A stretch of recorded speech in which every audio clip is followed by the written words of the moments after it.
And now I call this meeting to order. It's a little reversed, but now flag salute, and Francis Drew from Chatham Borough will lead us with the Pledge of Allegiance.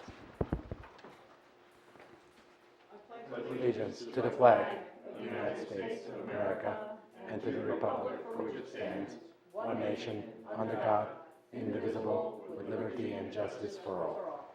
Thank you. Roll call, please. Mrs. Ness? Yes. Mrs. Schwartz? Here. Mr. Ritter? Here. Deputy Mayor Kelly? Here. Mayor Slin? Here. We have quorum. Great. And the approval of the agenda. So do I have a motion to approve the agenda as is? One update, Mr. Mayor, the report from the Historical Society will be deferred to another meeting due to the change in order with having the executive session first. Okay, great. Do I have a motion to approve the agenda as amended? So moved. All in favor? Is there a second? Second. Is there a second? All in favor? Aye. Aye, okay. So the agenda is approved as amended. An executive session we will get into. So would you please, Greg, read the resolution? Resolution 2019-P-19, resolution of the Township Committee of the Township of Chatham authorizing conference of the Township Committee with the public excluded, whereas NJSA 10:4-12 of the Open Public Meetings Act permits the exclusion of the public from a meeting in certain circumstances, and whereas the Township Committee of the Township of Chatham is of the opinion that such circumstances presently exist, now therefore be it resolved by the Township Committee of the Township of Chatham, County of Morris, State of New Jersey as follows. The public shall be excluded from discussion of the specified subject matter. The general nature of the subject matter to be discussed is as follows. Litigation in the matter of the Township of Chatham for a judgment of compliance of its third round housing element and fair share plan, docket number MRS-L-1659-15. Personnel, Police Department, SLEO 3, and collective bargaining negotiations, PBA. It is anticipated that the minutes on the subject matter of the executive session will be made public upon conclusion of the matter under discussion, and in any event when appropriate pursuant to NJSA 10:4-7 and 4-13. The committee will come back into regular session and may take further action. This resolution shall take effect immediately. Do I have a motion to approve it, to pass it? So moved. Anyone second it? All in favor? Mrs. Ness? Yes. Mrs. Schwartz? Yes. Mr. Ritter? Yes. Deputy Mayor Kelly? Aye. Yes. And Mayor Slin? Yes. Thank you. All right, we're in executive session. We're going back into the regular session. We just completed our executive session, and we're going to continue with our agenda. And the next item on the agenda is the reports. And let's start with the committee members. Kurt, any reports? Do you have anything? Yeah, just a couple of quick things. I missed last week's meeting or whatever it was, and the one before that I was at a parent-teacher back-to-school night, so I couldn't give my report. Old news, but just want to let everyone know that the suicide walk was tremendously successful back in September. We right now have raised over $95,000. Still time for people, if you want to donate before the end of the year, get matching gifts from your corporation or anything else. We greatly appreciate it. You can go on afsp.org / Chatham TWP. So thank you again for that. The annual turkey trot, the 11th annual turkey trot is coming up Thanksgiving Day in the Highland section of Chatham Township. Funds raised benefit the Chatham Township Fire Department and Diabetes Research and Education.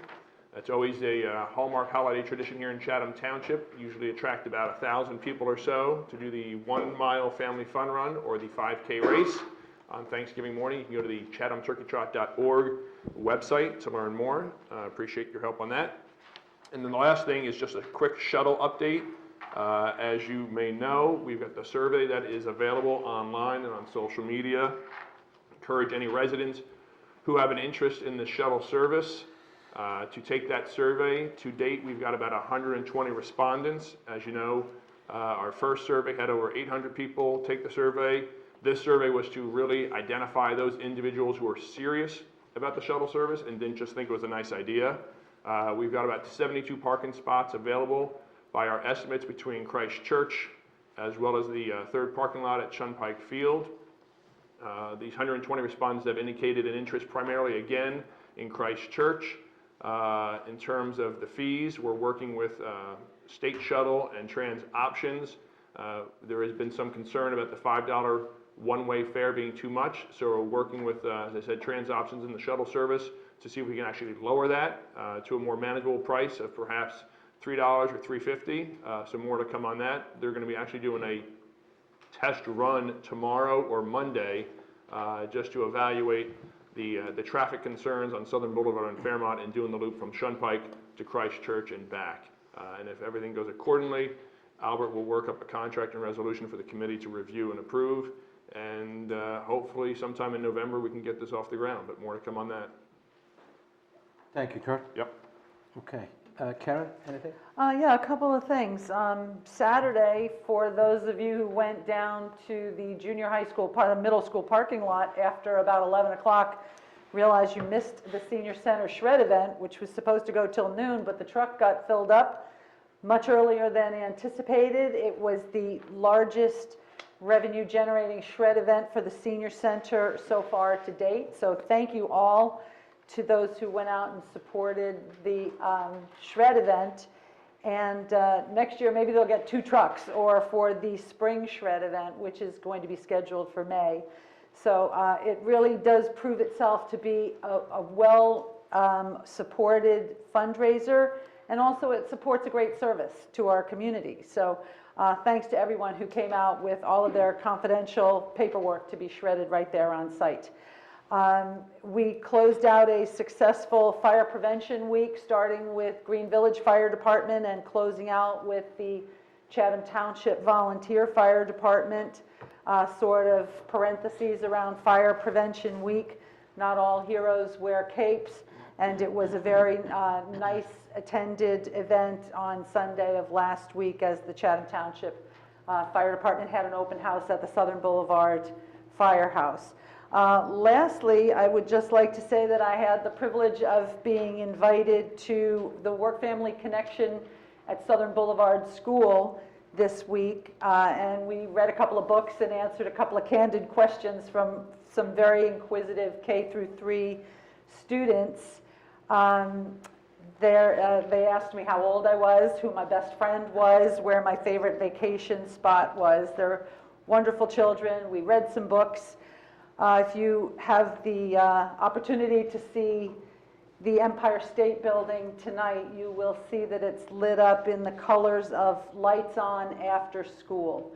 And that is a celebration and an awareness drive for all of those after-school activities, for safe and nurturing, enriching educational environments for students who otherwise don't go home at the end of the school day.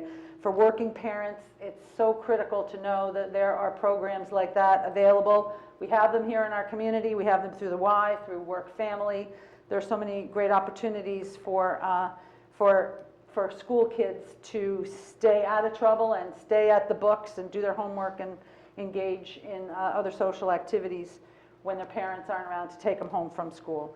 So that was a pleasure and a privilege, and hats off to Work Family Connection as they celebrate their 30th anniversary. Pretty hard to believe. My kids are graduates of that program, I'm proud to say.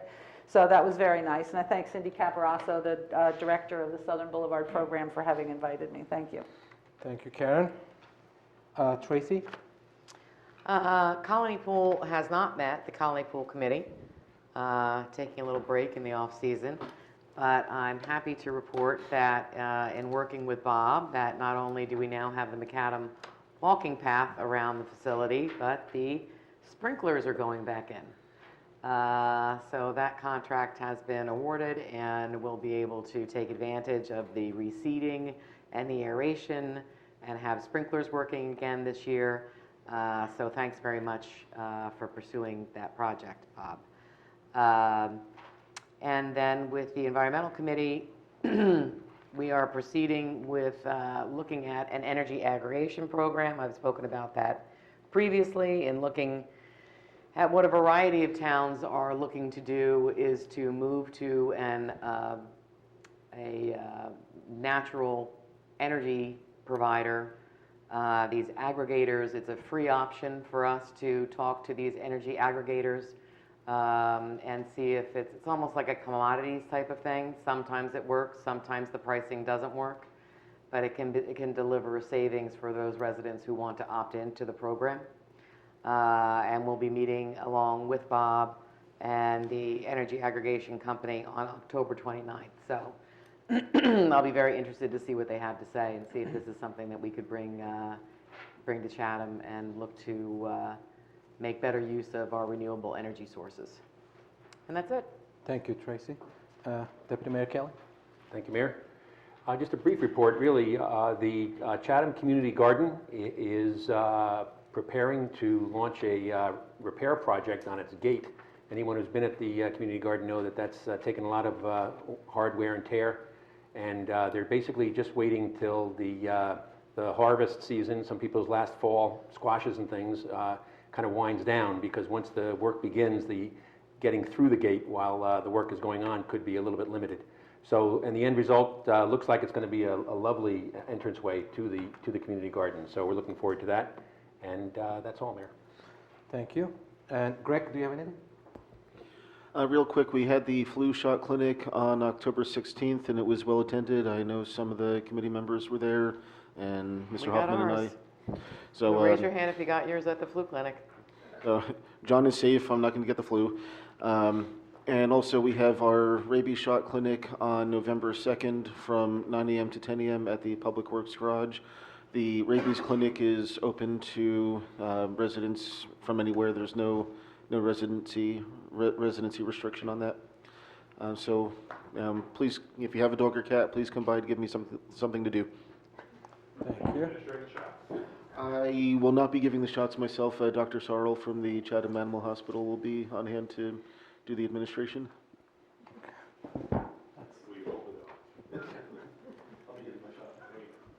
Okay, thank you, Greg. John? Yes, Mayor, just report on the public hearing or public informational session that we had on the Safe Route to Schools for Lafayette. We conducted the public information session, and again, I'm emphasizing the word informational purposes because the DOT made it clear to me that this was not a hearing in the sense of establishing the need for the project. It was established so that residents that are impacted, either on the project, getting a sidewalk in front of the house, or outside of the project, has an opportunity to raise concerns so that when they move to the final design, they can incorporate those concerns into the project. So during the course of the information session, some residents did raise concerns, some being a tree that is impacted, and basically my direction to the DOT was, we want to accommodate every resident. This was a 20-foot high evergreen tree, and I basically told the DOT consultant, well, get a new tree. That there is no discussion regarding how we're going to mitigate things. Certainly we have I incorporate a lot of funds in the grant that was allocated for mitigating these issues, planting new trees, and so there's really no reason why, as long as the property owner is consents to a temporary easement, because we can't go on private property unless we have a temporary easement, but we could either come in with a massive spade and move the existing tree, or plant a new tree, or things of that nature. And those are the things that I emphasize strongly to the DOT, is that, if there's any, to try to address those concerns. Other concerns was one person had electrical conduit that came out and was lighting a tree, and we want to make sure that those are addressed, or if there's an invisible dog fence, those were addressed and reinstalled, and those things. So, basically all the concerns that were raised, either positive, negative, just all the feedback is taken, is incorporated into the minutes of the meeting, and the intent is to address the concerns the best they can. Okay, great, thank you, John. John, you said this was an information session? Correct. Did you have some residents show up who thought that we were in jeopardy of not doing the project or something? Or some miscommunication or something going on? Where people felt that they... There were some residents that did feel that they had to reestablish the need for the grant, and that was not the intent of this informational session. So that information was false, whoever's communicating it, I guess? Yeah, I didn't get, I wasn't in part of the communication, but that's the sense that I got. I didn't know the exact communication that was out there, but the intent was, because we're following the same procedure. Our grant is $600,000 sidewalk. The same procedures that we're following is for a $600 million project with the DOT. It's a very elaborate process, and usually when you're holding these sessions, it's part of establishing the need and typically at this point juncture when you're doing these environmental assessments. But we're beyond that. The funding has already been secured. We're not in the position of having to establish a need to get the funding in place, because the funding's in place already. So this was just an informational session to make sure the residents are aware of the project, that they have any concerns or issues. We made that from the very onset, that if they had concerns with the trees being, that they wanted to save a tree, we were more than willing to establish an easement that we can put the sidewalk around the tree. And we're really trying to accommodate the residents the best we can, just to minimize the impacts. Gotcha, okay. Because I think former committee woman Kathy Abbott had put some stuff on social media saying just the opposite, so I guess she was inaccurate. I didn't Okay. say. Thanks for the clarification. Is there any more clear timeline than we've had since 2014 when this whole thing started, John? No? Hurry up and wait. This next step is the DOT would not release or authorize their consultant to go to a final design until we had this informational session. So now we have this, now he'll move into final design.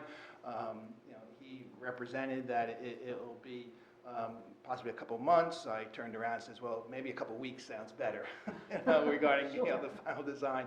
And so I think we're still trying to push the project along, and it's just a very time-consuming process, each step that you have to take. Thank you, John. Bob, anything from you? Yes, Mr. Mayor. I wanted to let the Township Committee know, or give a friendly reminder, that tomorrow morning at 9 o'clock, we are going to be having a plaque unveiling for a former employee in our DPW, a gentleman named Bobby Lanner. I did not have the pleasure of meeting Mr. Lanner. He passed away in November of 2018. He retired from the Township in 2015, and he had been an employee of the Township for 41 years. There is, the DPW staff asked if they could do something to commemorate Mr. Lanner's memory, and we came up with a fitting tribute for a plaque in the mechanics area, because he was a mechanic for the Township. And one of the nice things about doing some research about Mr. Lanner was that nobody had a bad word to say about him. He was a gentleman who was the salt of the earth, helped everyone, went out of his way to help other staff members, helped residents, helped work on their cars after work, he seemed to always do the right thing. And his wife will be here tomorrow, his two daughters are coming in, his grandchildren are coming in. So this is something that the DPW staff members asked to do. It's something that's wonderful. So if any members of the Township Committee are able to stop by, the unveiling will be at 9 o'clock tomorrow morning. I also wanted to let the Township Committee know that our Township engineer and I will be answering questions at Morris County for our open space grant. We will be doing that on late Tuesday afternoon. They have a series of questions about our grant application, so we will go meet with them, answer their questions, and see what the results will be. And then last but not least, I wanted to take this opportunity to compliment the Planning Board and all of the members on the Planning Board. For the last 6 months, there have been 2 applications that the Planning Board has been working their way through. And all of the members of the Planning Board, the chair, the vice chair, the members, the professional staff that supports the Planning Board, the office staff here at the municipal building, all of the parties that have been involved with this process, I'm very happy to be associated with. All of the Planning Board members over the past several months, they have been prepared. I have 2 boxes of files in my office, very large boxes of files that I went through. It takes hours to go through, but Committeewoman Schwartz and Deputy Mayor Kelly are also on the planning board. The amount of research and analysis that had to go into sitting and listening to the applications, asking good questions, which our planning board members did, was a testament to the volunteerism here in the township, but also to the dedication of people that looked at applications, looked at what was best for the township, understood their role, understood what the statute said, and then asked compelling questions. Our township engineer was there every step of the way, as well as our planner. And in the end, the applications were approved. It was a long last meeting, but the right decisions were made for the township going forward. The decisions were made based on the applicable statutes, and the planning board members were just well prepared and asked intelligent questions, and I can't emphasize that enough, that they represented all of the residents in the township very well. And I just wanted to thank all of the members of the planning board, as well as the professional staff and anybody that was associated with those two applications, for the thoroughness of the job they did and for a job well done. Thank you, Bob. Albert? I have no report, but I would like to ask Mr. Rushke a question about the consent agenda. Mr. Rushke, on tonight's agenda, Resolution 2019-201, approving TWA for Sterling Sun at Chatham LLC. What is that resolution?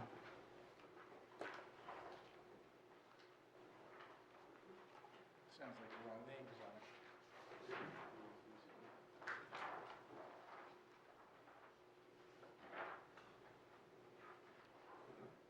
it. Is a treatment works approval? It's for the Dixie Dale development. Well, I guess putting that's, aside the name for a moment, and assume that it's for Dixie Dale, what is a TWA permit? oh, it's a treatment works approval permit. It allows them to apply to the NJDEP to obtain approval to extend sewers onto the property. And part of that application says there's sewer capacity? Correct. Okay, so it's a confirmation that there's sewer capacity and permission to extend the sewer to that. Correct. The capacity issue is part of that permit process. Is this a standard application that is required of most developments, or if not all? When a property requires, there's certain criteria with the DEP that requires, that triggers a TWA. And in most new home construction where the subdivision greater than 2 lots requires a TWA. So this is a standard application that's needed. Good, thank you. Okay. Thank you, Albert. My report, I really don't have a report, but 2 things real quick. I want to echo Administrator Bob Hoffman's comments about planning board members, and I want to thank them as well for, and I just learned the other day that, they met until 1:15 a.m. the other night, other morning. And I asked Bob Hoffman, was he serious? And he says, yeah, 1:15 they were here until, we were still discussing the matters. And I said, how many audience members were there? And he goes, they all stayed too. And, it's not only the planning board members, and I want to thank all the audience, all the members of the public who were involved with the process of whatever the application is. And that's what makes Chatham Township a great town. So involvement of all of our people into our processes. So, and want to take this opportunity and thank not only the planning board members, but the zoning members, environmental commission members, and all of our volunteers who make this community great community. So that's number 1. Number 2, we, myself and Deputy Mayor Kelly and Administrator Bob Hoffman, we attended the Morris County event, which was the 25th anniversary of the establishment of Morris County Open Space Trust Fund, and that was 25 years ago. And now one of the largest purchases that trust fund did was the Geralda Farms, so several years ago. And I also want to thank, that was a great purchase, a very smart purchase, and that area is still being used heavily every day. And so Chatham Township could just say, you know what, we're going to build something, we'll have the ratables, and it's good for us. And they didn't. And I was not on this board at that time. And the folks who were on this committee at that time, I want to thank them as well. And they, you know, Tom Chicaron as the administrator, and also Kevin Sullivan is the person who led this effort from this side. And I want to thank them and recognize their efforts as well. So that's my report. And next item on the agenda is the hearing of citizens. And I know you waited so long, it's almost 8:55. And this is an opportunity for any member of the public to be heard about the issues which are not topics scheduled for public hearings tonight. To help facilitate an orderly meeting, to permit all to be heard, speakers will have 5 minutes. So there are 2 ordinances that we're going to discuss, and your comments shouldn't be about these ordinances because those ordinances will have time for public comments as well. So you can speak about anything you want other than those 2 ordinances. Yes, please introduce yourself first and your address. My name is Fran Drew. I'm 32 Inwood Road in Chatham. Although I'm a member of the Chatham Shade Tree Commission and the new Underground Wiring Committee, I'm not here representing them. I'm here as a resident of 32 Inwood Road, which is a half a block away from Lafayette Avenue. Chatham Township is also my neighborhood. I go to Corpus Christi Church, Roberts Cinema, I shop at ShopRite and enjoy all of that. But I have a concern. First of all, I have a question. Does Chatham Township have a shade tree commission? No. Yes? No? Okay. Perhaps if there was one, the beautiful tree canopy on Lafayette Avenue in Chatham Township could have been saved. Take a look at this mess.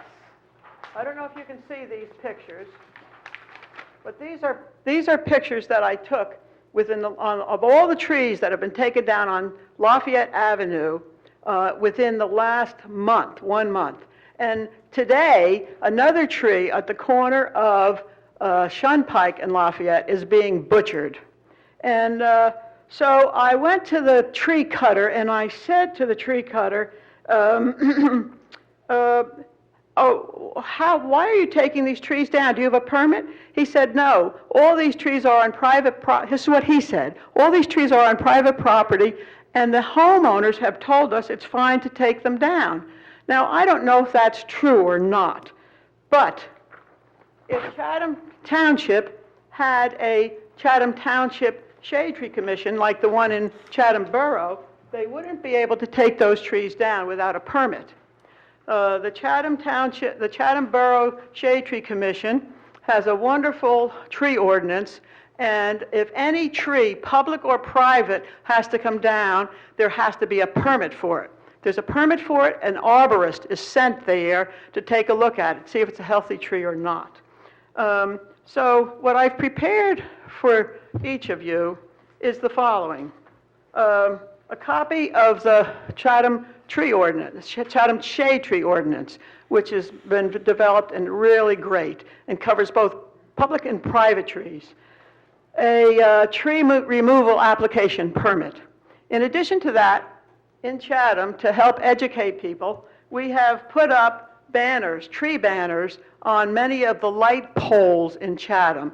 And they're green background. The copies I have aren't green, but just to give you an idea, trees beautify, trees keep us cool, trees purify the air. These are 3 different signs. There are 12 of them currently up, and we're going to put more up. And this helps educate people about the value of trees.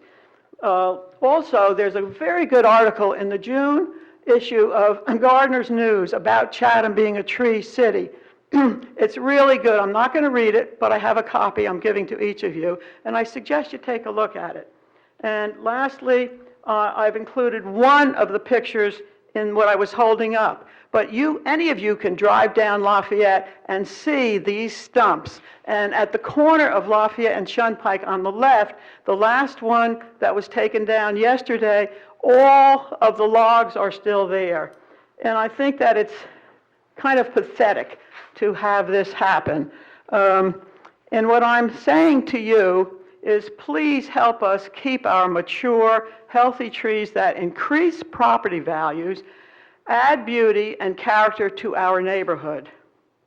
Thank you for your attention and for hearing me. And is there any question? Nope, thank you, Mrs. Are Strong. these trees being taken down by PSE&G, do we know? That's exactly what it is. And we've already actually been discussing this for a long time, Mrs. Drew. As far as the permitting process, when it comes to the exemption that the power company has, when it comes to clearing trees from their power lines, they will march to the beat of a different drum, and they're not breaking any laws by removing these trees because of protection of the grid. So, yeah, we'll get each you take one. a copy of those. Greg. Yeah, and what Um, Jersey Central has to do, and what we're doing on our undergrounding wiring committee in Chatham Borough, which we'll be glad to share Well, with you. We've seen the program, and I mean, I watched the entire presentation and the untold millions of dollars that Fort Collins, Colorado spent on burying their lines. I'm familiar with the program that they presented.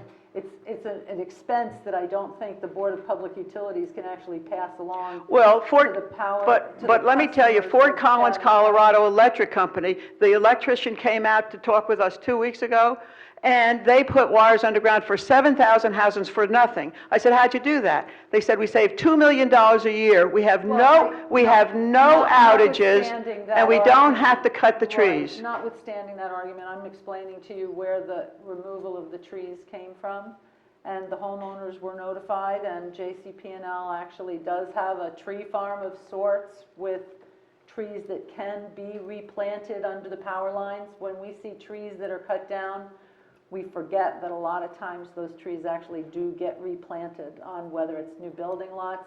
In this situation, they do have an address that the chairman of Jersey Central Power and Light has put a tree farm together where you can go and take a look at the trees that are specifically suitable to planting underneath the power lines, that they're not going to grow up to that point.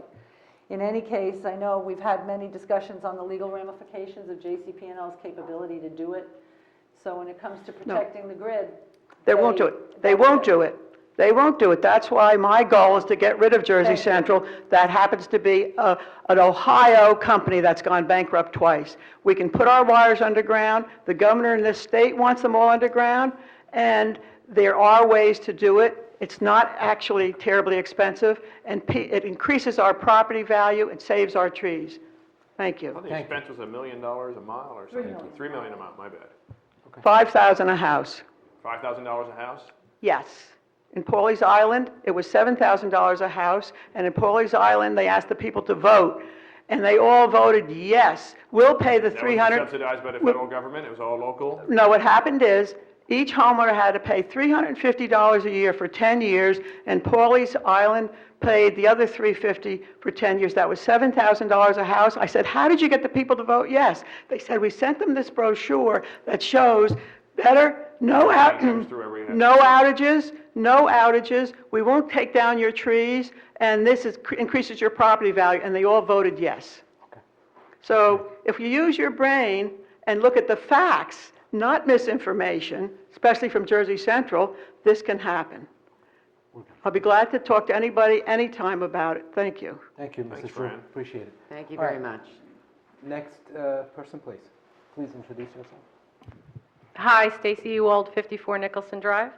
I was one of the people that got to hang around till 1:15 in the morning at the planning board meeting. I do want to thank the planning board members for all of their efforts in reviewing these applications. The big question I have, well, actually a couple of things. One, the planning board meeting went to 1:15. The public session didn't even open till about midnight. If there's any way we could discourage that in the future, because I'm sure everybody was loopy, and I'm not sure how the decision-making process was at that point. So, if there's, I know they had to vote to go past 11. The Dixie-Dale portion of the discussion didn't even start till 10:45 at night, and the vote took place. If it ended at 1:15, the vote took place about 1:10 in the morning. The big question I have is the Township Committee passed an ordinance, a very detailed ordinance, and the Planning Board is veering from that ordinance. And I'm trying to understand how that works and does, whether or not it comes back to the Township Committee and whether or not that's acceptable. So I'll just read the two parts that I was looking at. A public trail network shall be provided around and through the site and shall be designed to connect with any nearby public trail or sidewalk system. And tied to that, a naturalized trail around the perimeter of the property shall be constructed by the developer and maintained and repaired by the homeowners association, and such trail may be surfaced with wood chips or other suitable surface and need not be paved.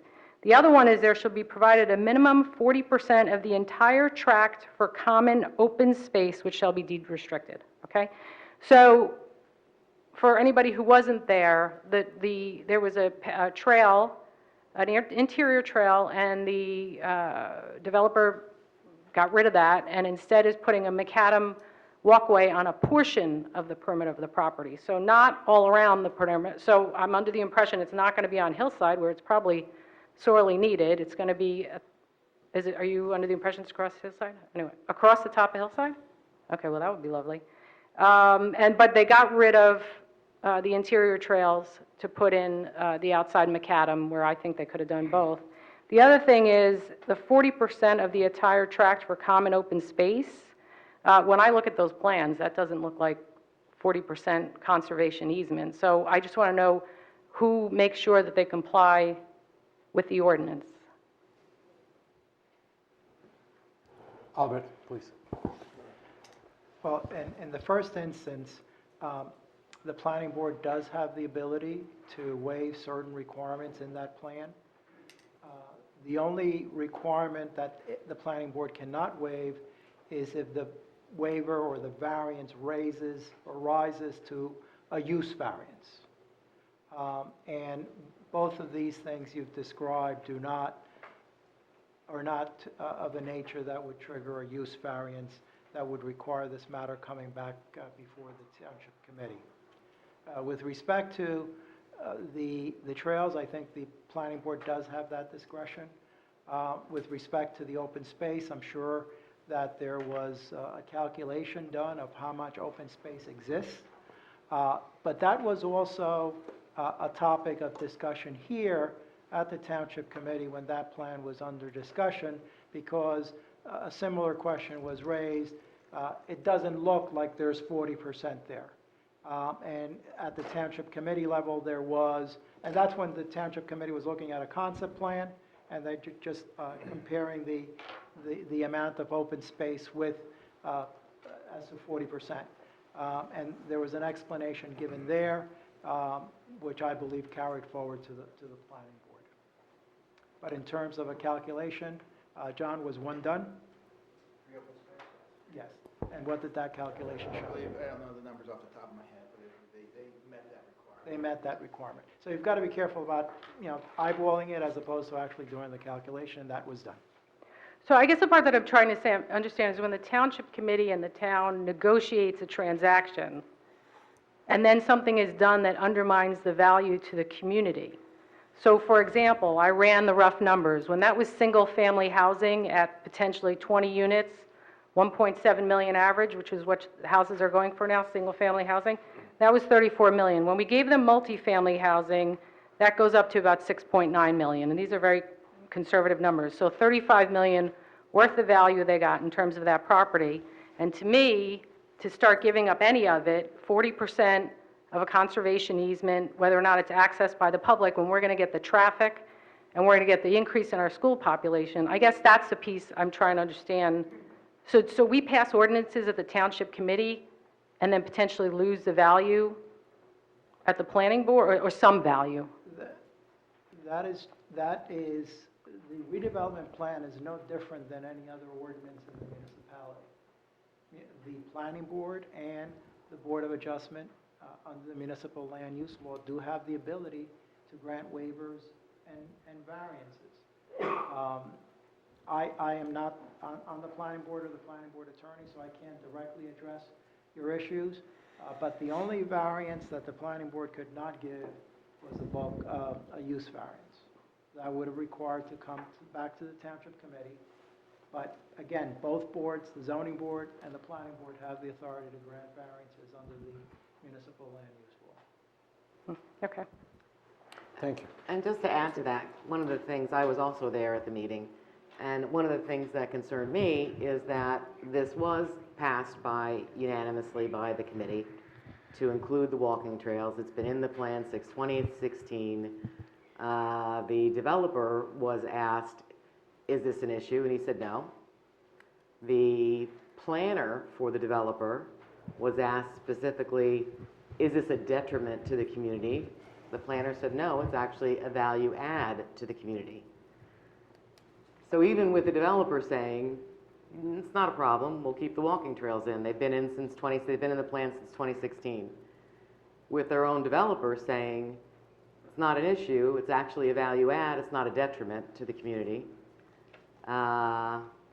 With many of the members who stayed there to speak about the fact that we had public access and a walking trail, for some inexplicable reason, we've now removed that. We've not followed our own ordinance, and we've taken away a benefit that was supposed to have been, that was given by the developer to the community, and I don't understand that either. If the developer is willing to do it, their planner said it's a value add, why take it off the table? Well, it's a decision by the planning board. If I may interrupt. It contradicts what the township committee approved. But Maybe you're if we didn't going. get rid of tenured people from the planning board at the beginning of the year, we might have had a different outcome. But Well, it was a well, tenured person that actually brought it up, Let Albert address this. passed the ordinance. I think he has something to say. I think it's perfectly acceptable to answer a technical question of a member of the audience, but now the planning board has made a decision. It is a decision that is not appealable to this body. So to sit here and Pontificate. pardon me? Nothing. To sit here and second guess the planning board, that's not your role. You're not a super planning board. The planning board has. No, but we do have liaisons to the planning board that are supposed to represent the township's interests, and this is not This representing is the a township's private property interests. transaction, if I might remind you. I think This you is a voted, private I property. think you voted for the Let's ordinance. focus This Ken. is a private property transaction. You voted for Hold the on, ordinance. one by one. The fact of the matter is, it's a planning board matter. They've made a decision. And I don't think there's anything to be gained by the township committee second guessing what the planning board did or didn't do, or why it did what it didn't do. There will be a resolution that will be adopted that will explain their rationale. So that's my recommendation to you. There's no need to really rehash what the planning board did or didn't do. You didn't hear all the evidence. Even if you sat in the audience, you didn't hear all the evidence, and you may not have reviewed all the documents and all the material that was submitted to the planning board. Your role is a legislative role, not a quasi-judicial role or a judicial role. You don't adjudicate the application, you make the rules. Someone else adjudicates that application, whether it's the Board of Adjustment or the planning board. So I think you want to be cautious of going down that route, because then every time that the planning board deviates from an ordinance, which it has the perfect right to do under the municipal land use law, the public is going to come here and ask you for you to explain what the planning board did or didn't do, or why the ordinance wasn't followed. These are public questions, or proper questions to the planning board. Okay, great. Thanks, Albert. All right, so we have two other public members to speak about something. I think I know what you're going to talk about. All right, introduce yourself first, please. Hi, my name is Henry Nassif. I live at Chatham Street, 128 Chatham Street in the Chatham Borough. Okay. I am Max Chappell. I live on 16 Overlook Road, and we're here to talk about the skate park in Chatham. Okay, you have 5 minutes. Okay. The skate park is a place for kids with the passion to skate as a career. And also there is no other park close by. It is a safe and fun community to connect with other kids. It is a place for kids who don't like to play contact sports. If we don't have a safe, confined space, kids will do it on the street, and that's very, very dangerous. One time I actually did it on the street in April, and I had to go to the hospital. And also, kids come from all over the towns to skate at this amazing place. But here's my conclusion. If Chatham had to find another field, like a soccer field or a football field, they would find another place for it. So why couldn't you find another place for the skate park? Are you Thank you. sure? I have contacted Mr. Sellen about this, and we for like 12, like a year now, they've been trying to demo the skate park for now a year, and we've been trying to we're saving time to suck up the skate park for as long as we can, but they keep holding up and holding up. But why is this? Why do they keep holding up on the skate park when they're trying to demo it? I don't have an answer for you yet, so Okay. keep making your comments. We're trying to, some kids have talked to the committee about this, and we're trying to save it. That's it. We heard you loud and clear. I think it's terrific that you're trying to save it. In fact, when my kids were probably younger than you guys, we were a part of the initial effort to build a skate park. Oh, wow. Yes, that was many moons ago. Unfortunately, what we found, and I've stated this a couple times, and Bob, you can discuss this as well with Rich Young and reaching out to the manufacturer of the skate park, we've been told that it's beyond its useful life, that it has now been out in the elements for 16 years, 17 years. There's parts of it that are in disrepair. Our DPW reached out to the manufacturer. The manufacturer reached out to the person who would do the construction or the taking it apart, and they said it wasn't suitable to be moved. It is beyond its useful life. Is that your understanding, Bob, from our DPW? Yes, it is. And I've stated this a couple times. So I feel badly that the message isn't getting out there that the skate park, it can't be moved at this point.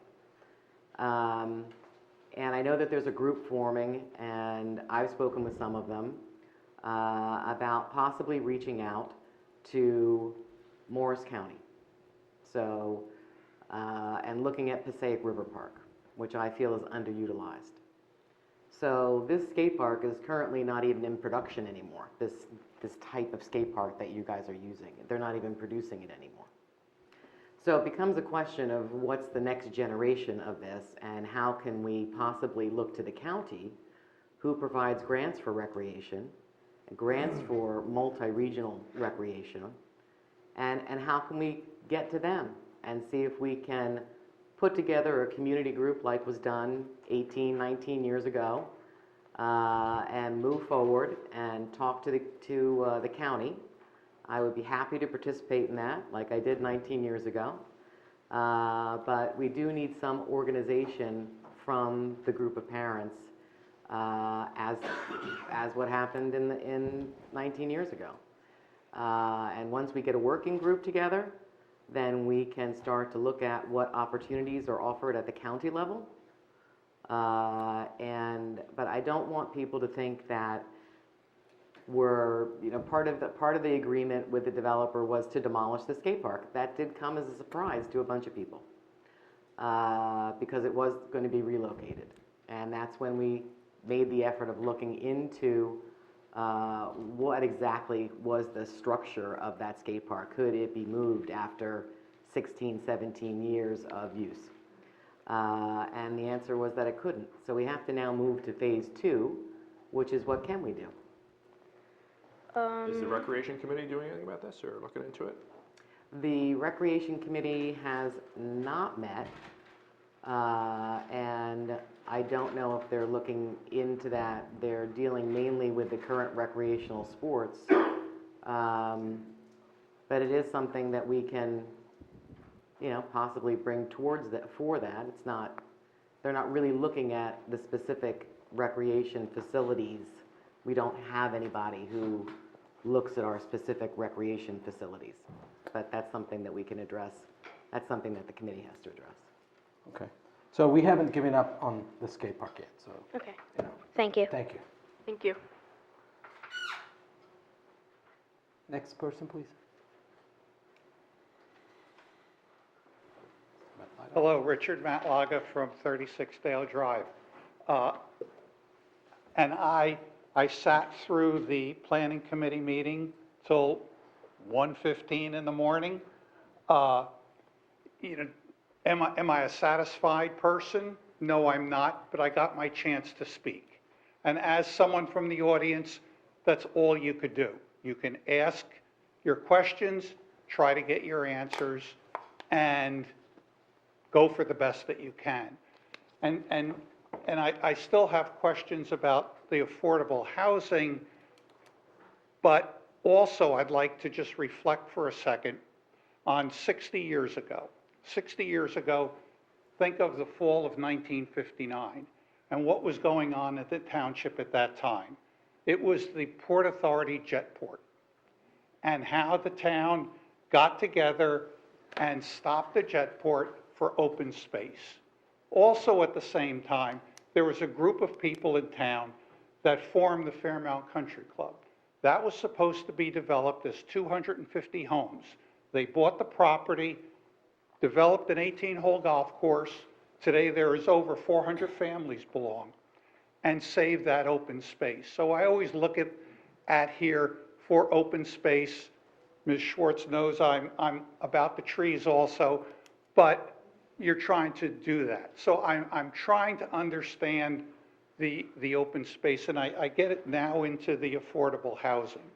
And in the document, the December document that's on the internet, there's a part that I just don't understand, and maybe Mr. Cruz can help me with this.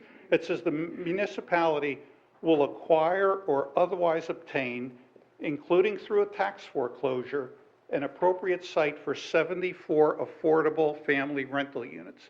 Does the township still have that commitment to build 74 more units? Before you start, there is an ordinance that we're going to be discussing in, Is that part of this? that is, there is going to be a public session for that ordinance, and that is, but No, no, is that okay? If this- that's this is okay, about- then you this can is- answer this it, but is I not just the want to make ordinance. sure. No, this is not a development fee question. It's not development fee, No. that's the second one that we're No, doing. the second one is how to implement and the affordable housing programs. It's not per All right, then se. proceed with the answer. And I've forgotten your question. In the document, Yes, it okay, says yes. about 74 affordable family. Yes. Does the township still have that commitment to Yes. do? And it says it will acquire, otherwise obtain the property.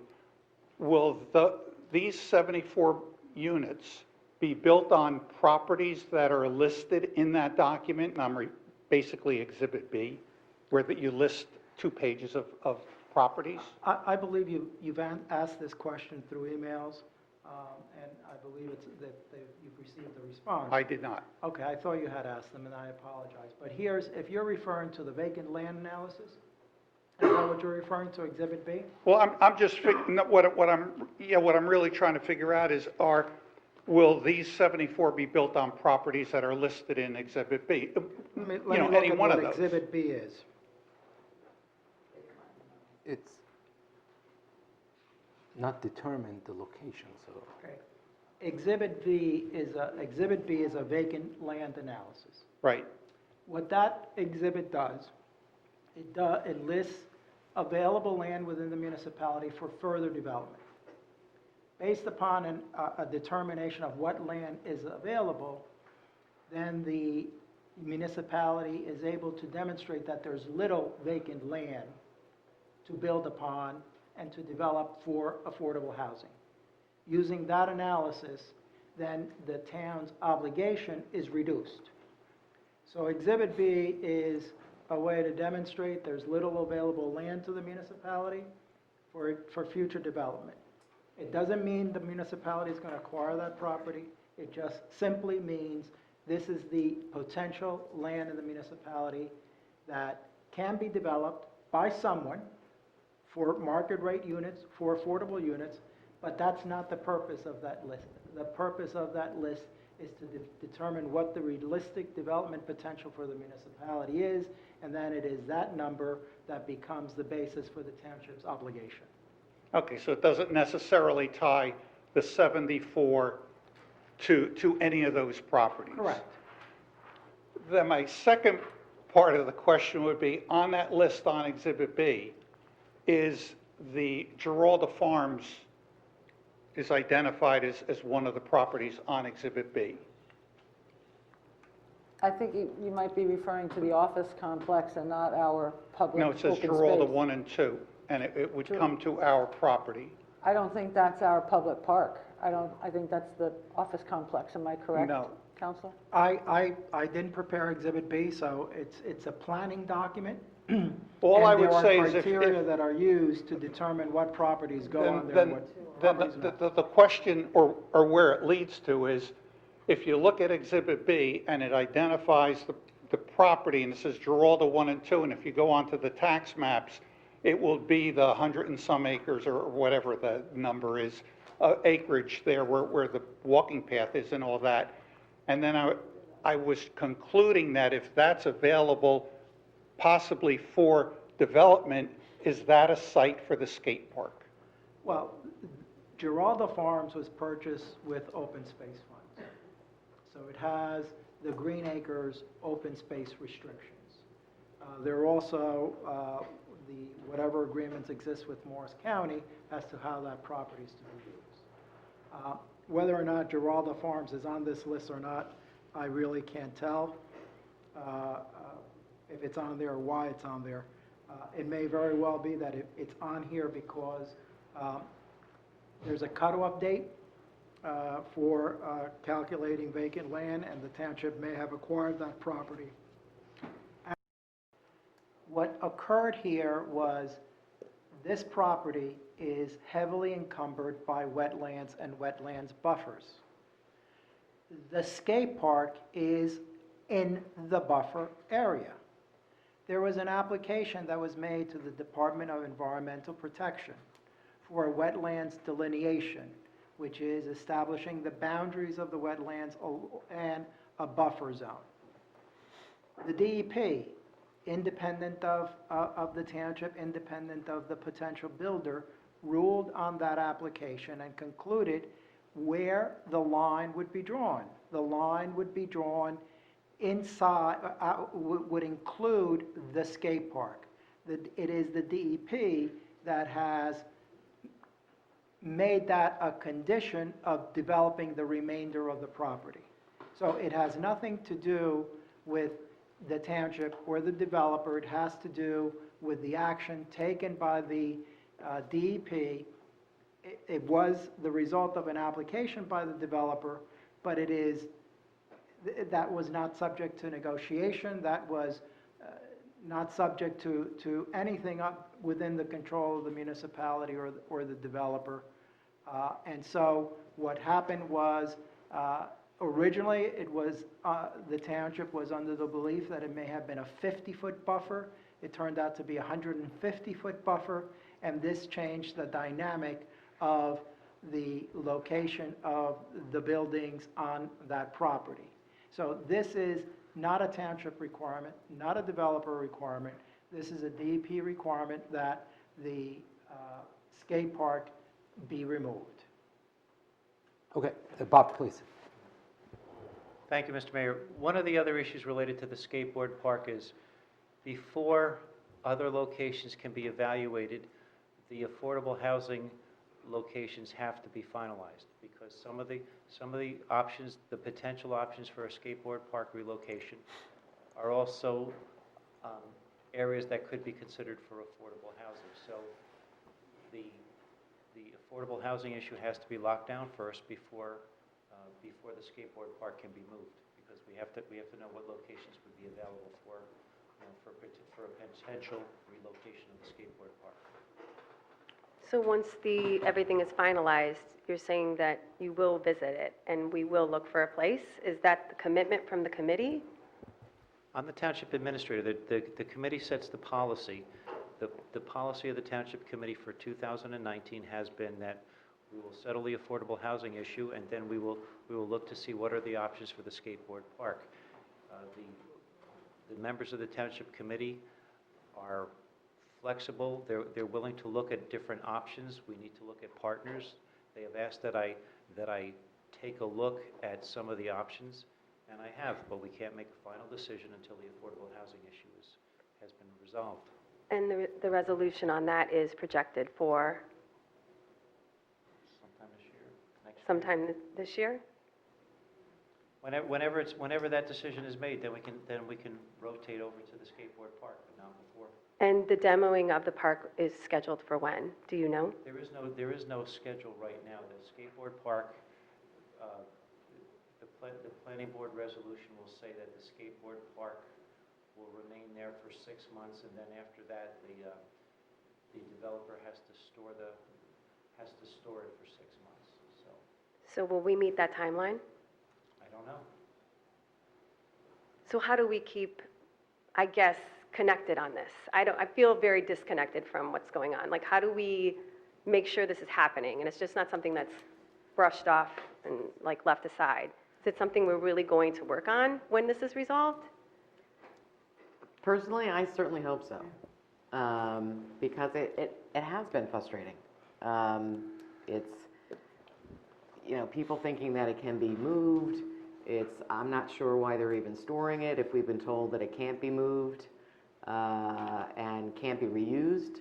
I don't know why then it's even being stored, personally, because that's what we've been told. Can't be reused.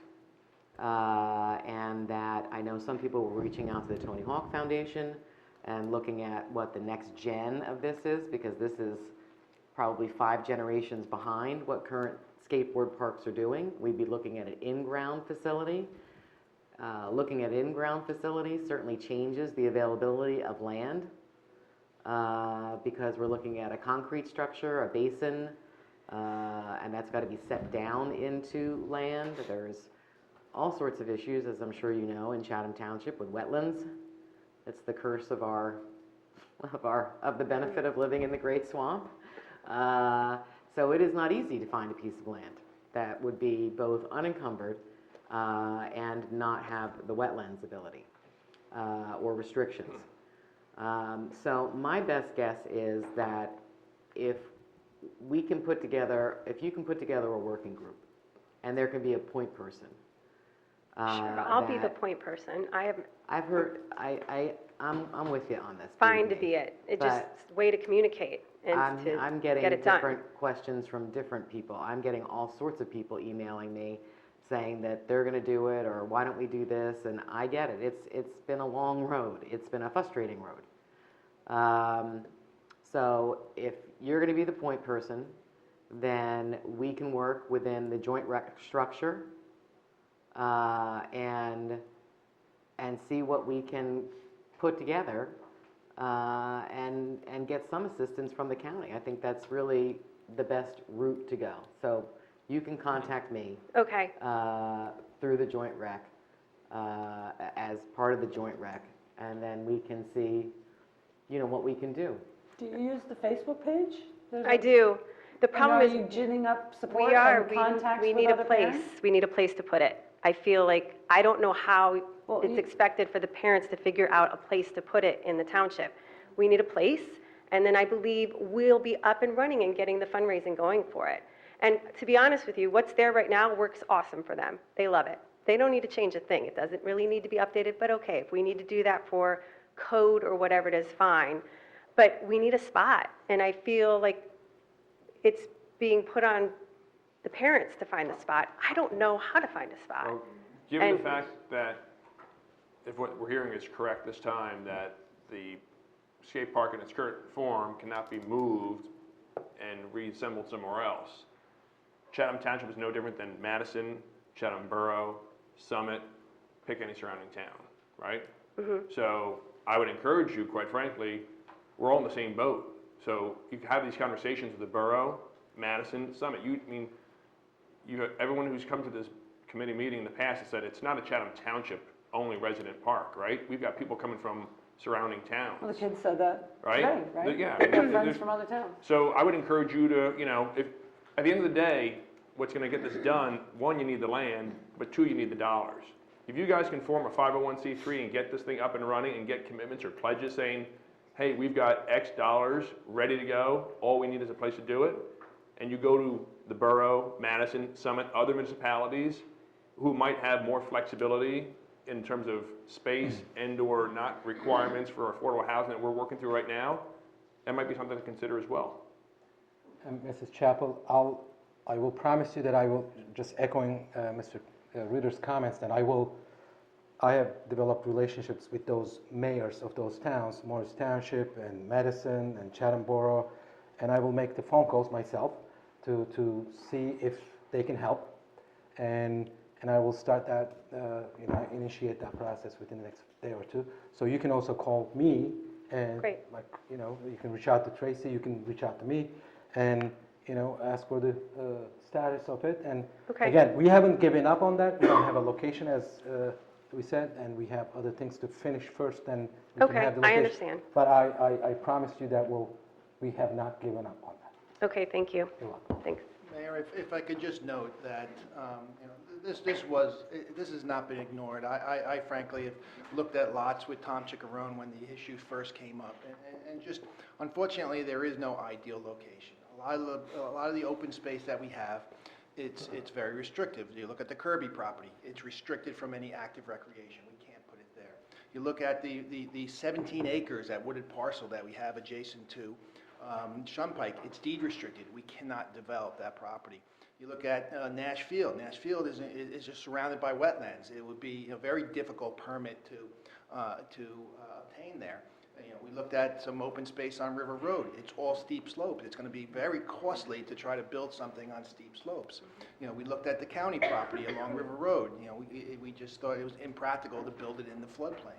So it has not been ignored. We've looked at a lot of properties. It's just, we just frankly have not found that ideal location. It really comes down to, that hard decision. Are you going to take the basketball court in front of, Shunpike and make that the skate park? It has to possibly repurpose something on an existing field, but we really don't have the land to expand that. Even Esternay, Esternay has wetlands in the vicinity of it. We can't expand. Not that we have a lot of land in Esternay, it just don't. So it's not that this has been ignored. It's just a challenge because we just do not have that ideal piece of property to build on. Okay. Look at Colony Pool Club as well. We looked at Colony Pool Club, and we do have a parcel of land that's located right next to the field. It would be, there is steep slopes there. The concern is that it would be right next to the residents in that area, and that was a concern that was raised, frankly, years ago. We could certainly revisit that one location, but that's a location, it still has its challenges. That's probably the only lot. Well, if we're going underground, Excuse me? so if we're going underground, what's the difference with the slope, right? Oh, it's cost.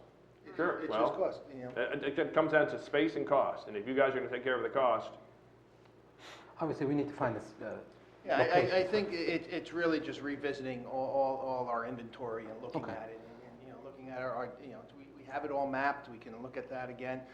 It's just a challenge on our existing open space lots that are dedicated for recreation. They're highly restricted.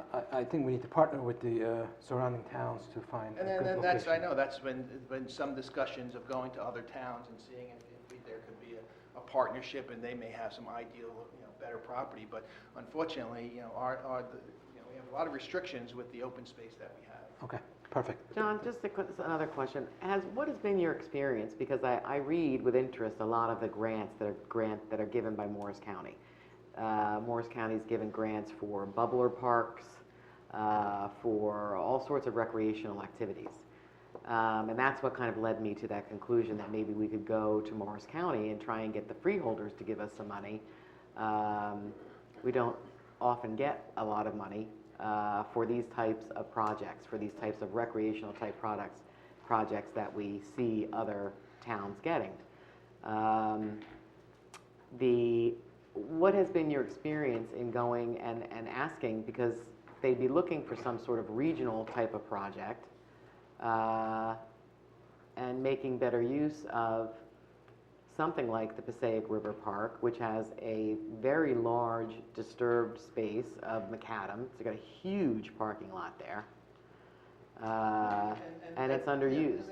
And that is something, I believe Tom did approach them regarding that. I just wasn't part of those conversations, and the concern was regarding, that being in the floodplain. But, and we can permit it. It just is, we can, permitting it through the DEP. It's at times it's a challenge. It's very costly at times.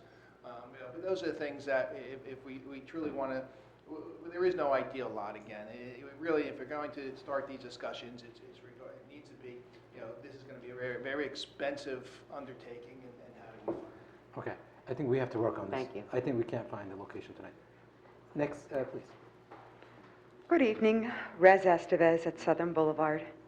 I echo Ms. Chappell's comments in that of the two younger speakers. But that's not what I'm going to focus on in this conversation. The common thread here is that the affordable housing requirement is really cramping the township and what it wants to do for itself and the residents. Now, a question that I have in mind has to do with Hillside Avenue. The borough of Chatham is looking to build very high-density housing, 200-plus units. Now, the question of building a cul-de-sac separating Hillside Avenue at the point where it diverges from the borough versus the township, this question has been raised before the Planning Committee a number of times. And given that that's a township road, this question has now been referred, now I'm referring it here, to the Township Committee. And the question is, will someone please provide some leadership on this issue and make a decision? There's great urgency to mitigate the effects of affordable housing here in the township. It's eating up our skate park, and it's going to be affecting what we do with Hillside Avenue. This has a lot of merit given the concerns of all these people living on Hillside Avenue on both the borough and the township side. So someone please pick up the baton and let's start marching. Thank you. Rez, are you talking specifically about a cul-de-sac on Hillside Avenue, or are you talking about something else? Specifically, the narrow question has to do with what to be done with Hillside Avenue. Will there be a cul-de-sac? That's the question. It seems that with the borough building a high-density residential set of units on the borough side of Hillside Avenue, plus the Dixie-Dale development of 53, 54 units on the township side of that street, we need to think about what to do about Hillside Avenue. Will it remain free flow? Is that the best decision? Or should it be divided and having a cul-de-sac built at the line with the borough? Okay, Rez, I'm not aware of that being an open issue at all. Well, I'm asking it to be opened. The borough residents who raised that as a possibility went to the borough council and raised it there, and received a very firm answer from their engineer and their traffic people and their borough council that to close that road would simply push the existing traffic onto other roads. Okay. And they would not support it from their side. I'm glad the borough has had their conversation. I'm asking that the township have its conversation. And of course, consultation with township professionals and those with expertise, knowledge to bear on the question is most welcome. Nevertheless, the question is at the table. I think on the face of it, it's had its conversation and it's died. I mean, I No, don't- I don't the see- question was broached at the planning board, and it was basically left to the question of, oh, well, that's a township road. That's a township No, I committee think issue, so they said I'm that placing it would be here. a township committee question. As one township committee member, I would say that it would be in my opinion, it would be a big mistake to close Hillside Avenue and take the existing traffic and push it onto side roads, Fairmount Avenue and River Road, and just exacerbate situations left and right. Well, I appreciate your views on that. Thank you for that. I would be grateful to have a greater hearing and certainly hear from the experts and professionals serving the township as much as the other panelists here in the Township Committee. I've actually heard very favorable discussion on creating a cul-de-sac. I'm not saying that I've got hundreds of people coming to me by any stretch, but I will say that there has been a discussion about it. I don't know whether we bring it up as a full-blown discussion item and ask the public to chime in on it. We've certainly done it about an awful lot of other things. We've done it about shuttles and plastic bags and you name it. And frankly, if we're talking about a quality of life issue, maybe it's something that has to be put out there to the folks. Just so I understand, are we talking about closing We're talking the about Hillside making- Avenue and making a dead end? Making it a dead end So there's and no accessible connection for the proposal that we have heard from both Chatham Borough and Chatham Township first responders is to make it available in the event of emergency traffic, so that if a fire engine or some other sort of emergency arose, that there would be access, so the road would not be obliterated, but that it would be Township over here and Borough over here, and Hillside Avenue comes to an end at both places. That would provide a very, even more, you want to talk about desirability of the Dixie-Dale properties, that would create quite a desirability for the Dixie-Dale properties.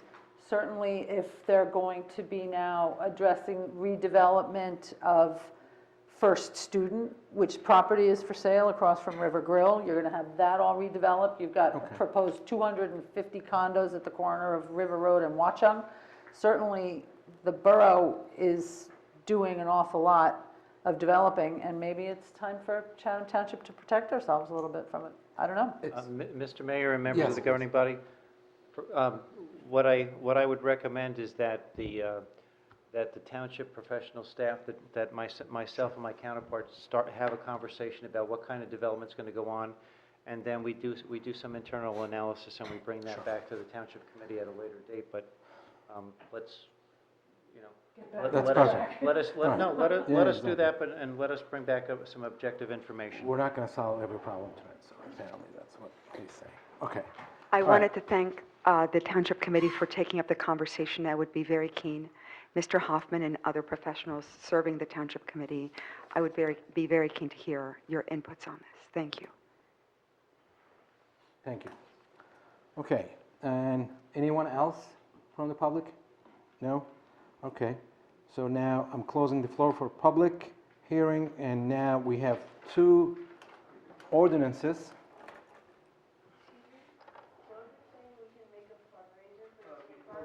Come to the microphone so everyone can hear you. Sure. So if you're saying that if we can make a fundraiser for the skate park, we could rebuild it at another place?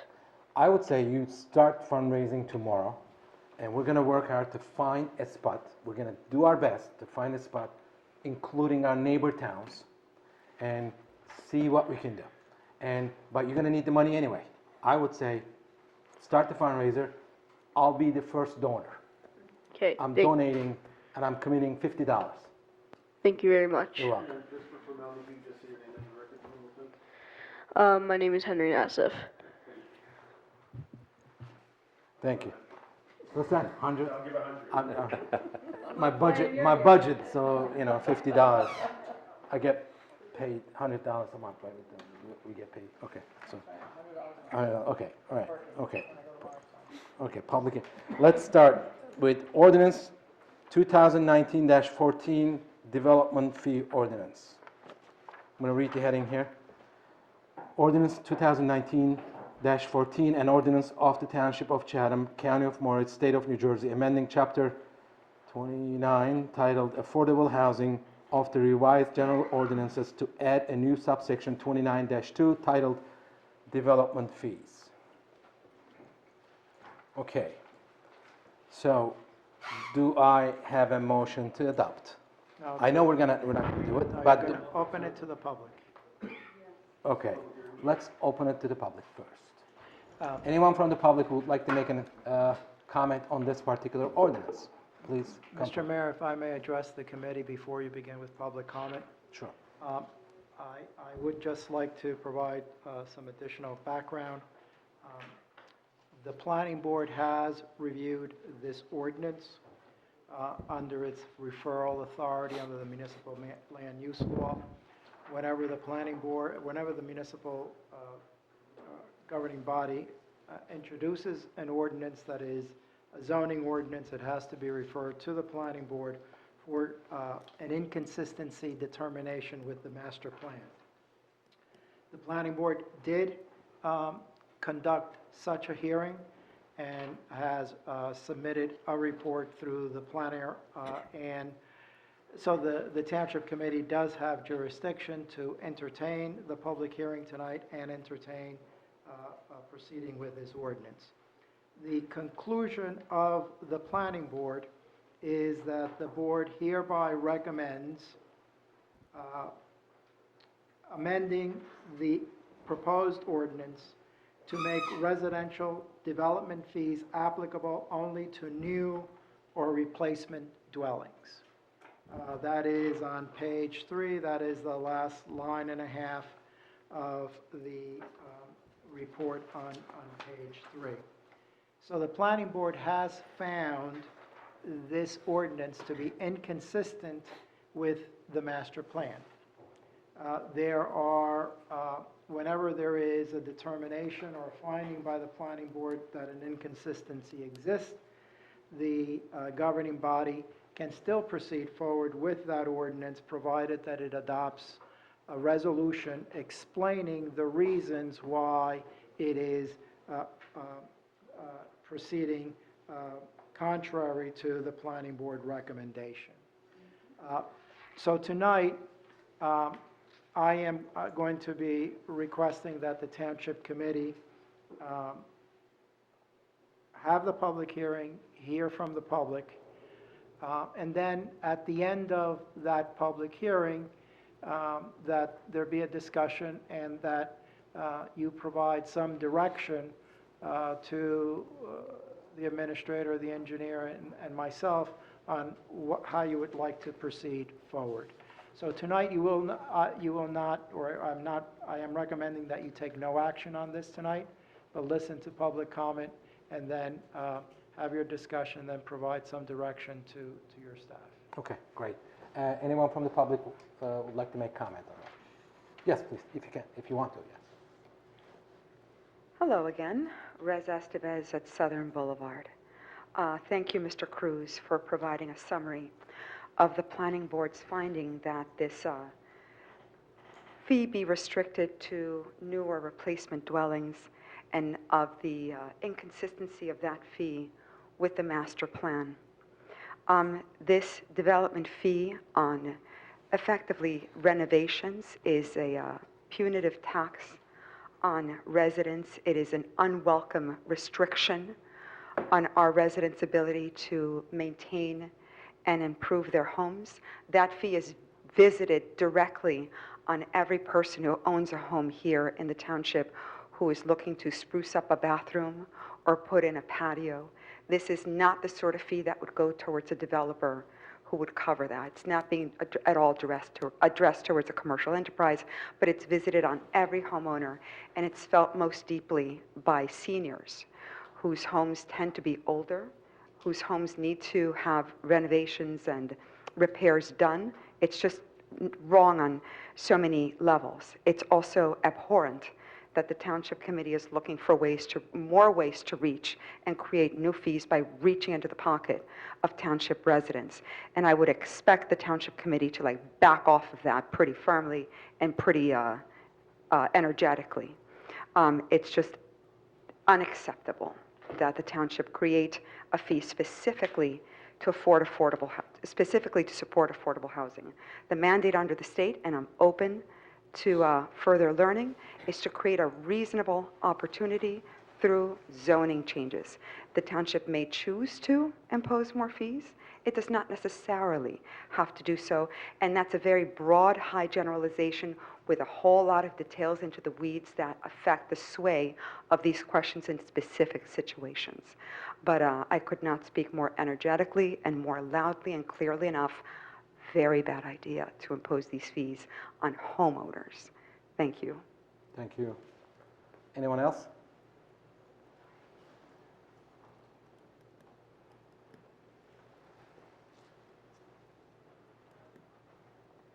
Stacy Ewald, 54 Nicholson Drive.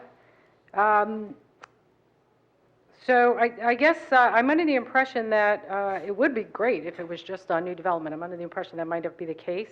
If that is not the case, then I understand we have flexibility in terms of the minimum size that it would apply to, and I heard it was currently 1,500 cubic feet, which isn't that big. So if we have flexibility there, I would ask the committee to consider that.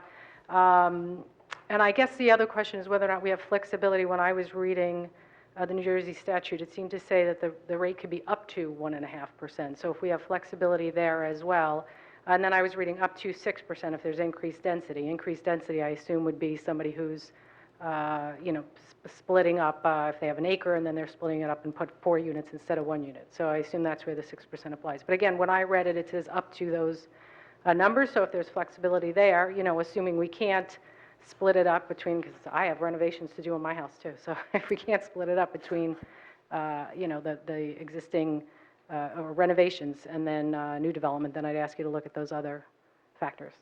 Thank you. Thank you, Stacy.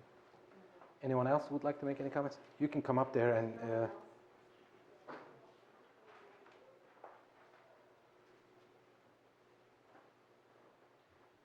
Thank you, committee. Rez Estevez again.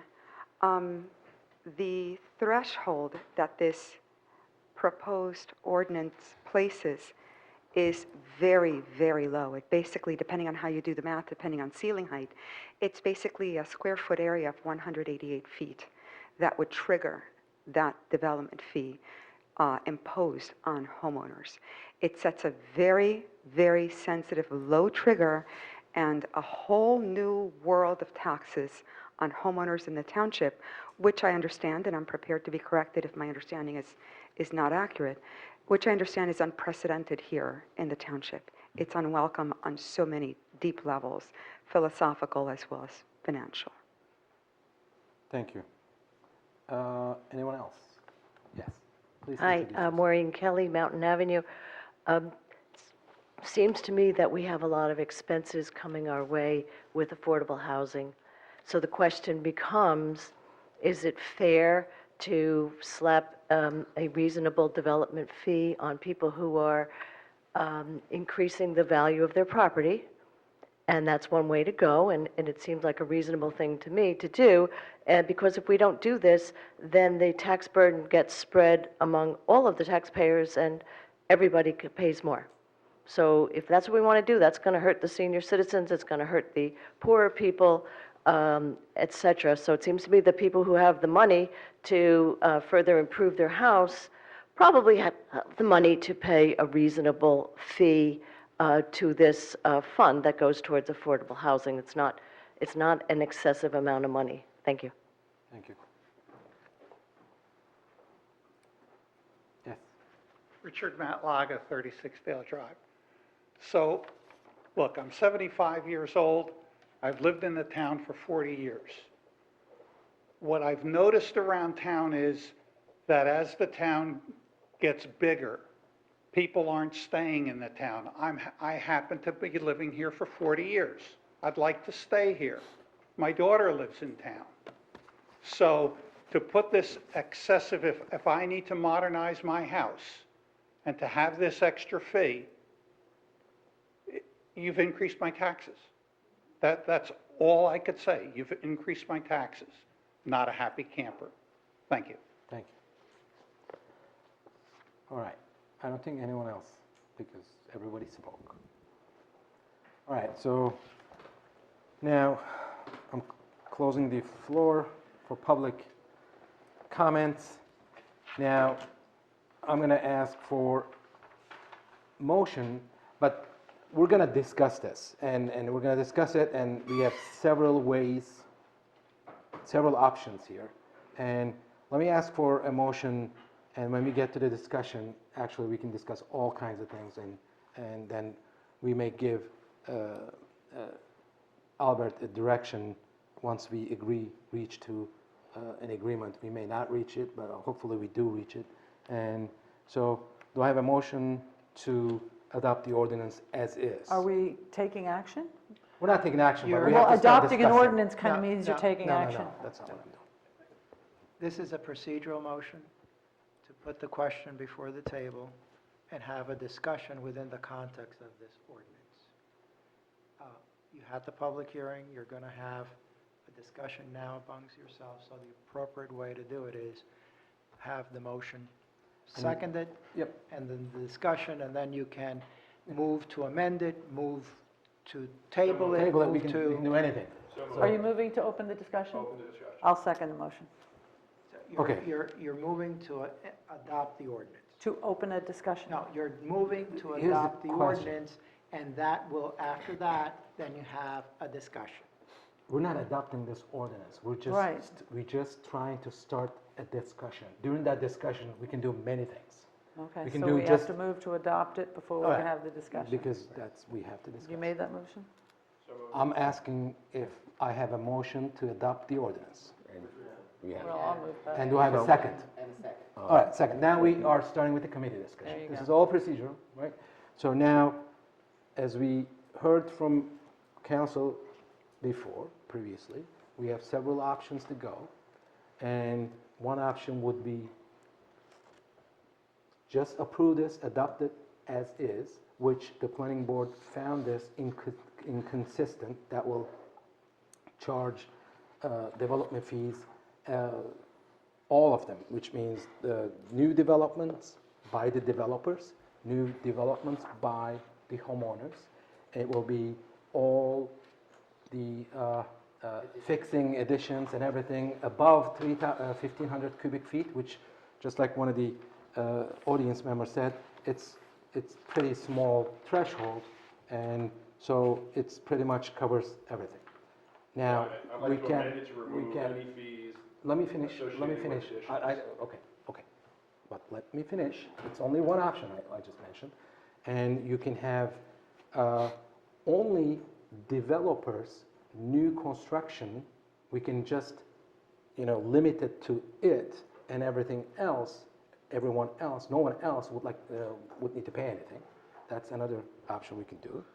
And so we can do, we can just slice and dice it, and anyway, we know how much we need, and how much we're going to get if we do every one of these options. So let's discuss it. So please, then, you wanted to say something, please say it.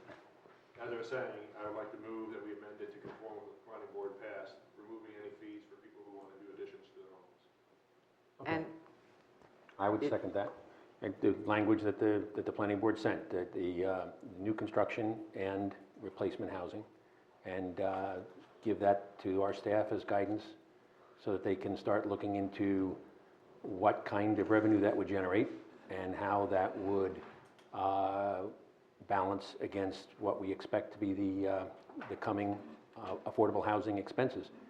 Because the fact of the matter is if it doesn't cover if the developer's fee on those two items, the new construction and knockdown and rebuild, doesn't cover the costs, then the excess would come out of general taxation. And what I'm hearing from the public is that we don't want to impose that tax increase on people as well. So I would second. Okay, Second great, that motion. I don't think you're seconding what he put forward. Yeah, it's little, we I think have a her- motion and second on the floor to adopt the ordinance as presented. Now, I think we have to vote on that if there's a consensus, just to No. No, we don't have to? Let me just backtrack a second. Okay. And I think what the options that you've described are to proceed, one option is to proceed forward with the ordinance as drafted. If that's the case, if that's your pleasure, then the ordinance could not be adopted tonight. It would have to be carried to the next meeting to prepare a resolution explaining the reasons why you're not following the planning board recommendation. Another option is to amend the ordinance, and there are really three types of potential options that you have. One option is leave it the way it is, which provides for a 1.5% fee on the equalized assessed value of any improvement over 1,500 cubic feet.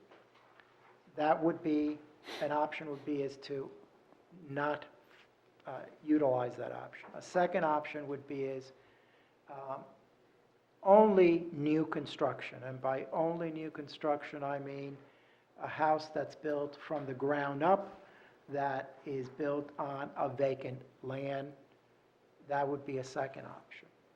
A third option would be a combination of totally new homes and tear down homes, but not additions. So that would be an analysis that would have to be done. There's been some preliminary work done on that, and I can report to you that based upon building department records, since 2017 through this year, there have been 2007, I keep on misreading this, 2007 to this year, 2019, during that almost 12-year period, there have been 60 new residential housing units. During that same period, there have been 234 tear downs. And during that same period, there have been 445 additions. So I think what you're probably thinking of directing is how each of these choices would have an impact on the development fees that would be generated and how that would correspond with the potential expenses you're going to have going forward. So those, I think, are potential options. Again, I don't think you can take action on this tonight, because if you decide to proceed forward, you still need a resolution, a reasons resolution, and if you choose one of the other options or combination of options, a new ordinance has to be prepared so it's consistent with what the options are. Okay. I think just to make sure everyone is on board with at least one piece of it, which is I am, just like Kurt said and just like Deputy Mayor mentioned, I am against any developer's fee for the existing homeowners, regardless of the size of addition or repairs and they need to do. So that is... Let me make a distinction Sure. there. Are you saying additions on existing homes, or are you also including in your comments tear downs? That is what I'm going to get to. So we need to define that. So new construction, if we say vacant lot, we're going to build, developer is going to build something, and which we said I think only 60 happened over the last 12 years. And so that will apparently not going, that will not create enough probably revenue. So now the tear downs, in my opinion, we said 3 options, but I think it's more than 3, because tear downs, it could be, I could be just moving out of town and sell my house to a developer. Developer is going to build it, and also it could be I'm going to have a developer or construction company will do it for me, that I will be living there. That's a new construction, but it's for me, so I'm going to stay there. So I want to remove that as well. So I want to make sure we charge developers fees to the developers if the developer owns the property. So that's probably 3.5 option. So that's what I'm thinking. Who's on first? What? Say again? Who's on first? I'm confused. No, we're just discussing now all the options out there now, so then we're gonna, I guess, have the option and everything, like the second, we're gonna fix all that, and we're gonna give him direction so he can bring us the consensus ordinance to the next meeting. I think there are two things that are at play when you're talking about a developer tearing down a house. Now, does he become the homeowner? So if the developer's the homeowner, then obviously we wouldn't want to, a Chatham Township resident, we really don't want to soak for the fee. But now all of a sudden you've got a developer taking possession of the property and saying, no, it's my house. Come on, you can't do that to me, it's my house. But my other question is, what's the difference between, if you say to yourself, I'm putting an addition on your house, but for all intents and purposes, you're tearing it down. We've seen that happen a lot. They just leave the front of the house, they leave the facade. This is somebody who's for all intents and purposes, tearing the house down. So, are you saying that that's an addition? I know we grappled with this at the planning board, and it is I'll tell you what, we talked about it an awful lot, and it was a great discussion. So obviously, if I'm coming in and I'm putting a new family room on my house, I'm the homeowner. I don't expect that I'm going to be handed a developer's fee, which is going to go fill an affordable housing bucket. I think that's wrong. We've all discussed that that's wrong. But when we talk about a tear down, that's the whole thing. If you own the house and you tear it down, you're fully aware of the fact that you are going to be spending a lot of money. So the difference between what is a tear down defined as? What's the difference between a tear down and taken a down versus major the chimney addition? exists, or One wall. yeah, One wall and a chimney. Is that what it is? I We've discussed this. Yeah, it's hard to define. Right. I'll have to get you a better answer, and I'll email that tomorrow. But my understanding of the tear down is that they're basically the whole structure's coming down. The foundation may stay, but the foundation could also be ripped out. So if the foundation stays, it's not a tear down, or it is? No, it is considered a tear down. A tear down is anything, basically the house comes down, you may have a piece of the foundation that stays, and they may build off of that, but in that list of 234, I will get a better definition of it for you tomorrow after I speak with you. Because I've seen homes where they leave the chimney, and I assume they leave the chimney for the purpose of it's not being considered a tear down for that purpose. I mean, otherwise, I don't know why the heck they'd be keeping a 20-foot chimney on a 30-year-old 35-foot chimney house. for a brand new home. Because I think they need to keep the foundation outline of the house It intact. keeps the taxes lower. It may be for the increase taxes. purposes of preserving the nonconformity of the property.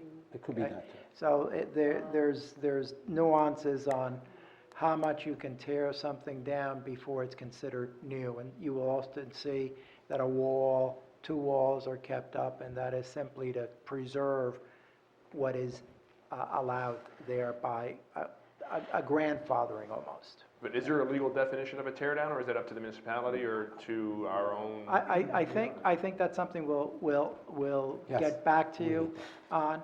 But let me make just a couple of points, and that is, one, this is a one-time fee. It is not an annual fee. It is not rolled into your taxes, and it is based upon the equalized assessed value of the improvement. So it's not a tax on the land, it's on the improvement. The rationale for imposing a developer fee on a tear down is that now you have taken a home which could potentially be affordable and increase its value to the point that it may not be as affordable as it once was. So in essence, a more affordable unit is replaced with a more or a less affordable unit. So there is a rationale for going forward and imposing the one-time development fee on the improved tear down. Is somebody really telling us that there are homes in Chatham Township, to use the term affordable? Is that a different, more nebulous use of the word affordable than we're using in these technical affordable housing? Correct. That was just a generalization. That was just my That's own. a more nebulous term. Right. It was just perhaps a poor analogy, but an No. analogy. Well, you're saying if somebody buys a home for $700,000 and then turns around and turns it into a $2.2 million house by virtue of tearing it down, that $700,000 house is no longer in play. It's Well, it now was a no longer $2.2 affordable. million. It's No longer affordable. If 700 was affordable. Not that As if $700,000 correct, was but an affordable the house. pool of potential people gets even smaller. Right. And so again, there is a rationale to allow for that development fee there. But again, you've got to look at the numbers, which is 64 tear downs over a 12-year period, 234 for tear downs, and then 445 for additions. Well, I'm not ready to say I'm for any of these plans until I understand what our financial obligation is. Because there's two pockets of money.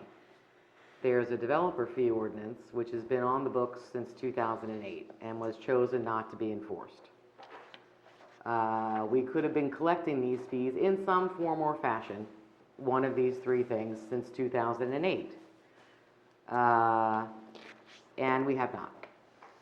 So where we are today is a developer's fund with $0. And we have to raise potentially between $3 and $4 million. And we have to figure out how to do that in the next 2 weeks. So there's two pockets. One is a fee that would go towards some form of development, and we have some numbers and calculations in front of us to find out what the shortfall would be, since we have not planned for this in advance. So we're starting at 0, and then we have to look at the individual, whether it's brand new units, which is what the planning board seems to be saying. Unfortunately, we've had one of those this year. So that's certainly not going to fund $3 to $4 million worth of costs coming our way. Where's the 3 to 4 million cost coming again? Bob, I think that was the number that you were basing your financial calculations off of? That was, but my annual cost was for the interest on that bond, the bond anticipation note for $4 million. For $4 million. We're not trying So to that's- raise $4 million in builder's fees here. So it No, is- we No, have- we're not. Well, We're not trying to wait, raise, we're not trying to It's Just the so take you this annual- ordinance understand. and Just wait a raise minute, $4 million. Just so you understand. I understand 100%, but I don't think that you should Bob, be. maybe you can You're right, explain it, let her. Yeah, maybe you can do it, say it correctly, if it's not So coming that across correctly. everybody can understand Well, what we have to raise. what the township is looking at is that with the affordable housing, the implementation of the affordable housing agreement, there are certain expenses going forward that the township will have to meet in some fashion. As an example, we have a commitment to pay Vernon Grove $29,000 a year for the next 30 years as part of our affordable housing obligation. And what does that represent? Why is the town paying $29,000 a year? That represents an extension of affordability controls for 30 years on 72 units. So that means you're getting credit for 72 units that are already in existence and in place. It is extending the controls that are there. It is a way to meet your obligation, but there's a cost to that, and that was a negotiated agreement with the Vernon Grove Condominium Association.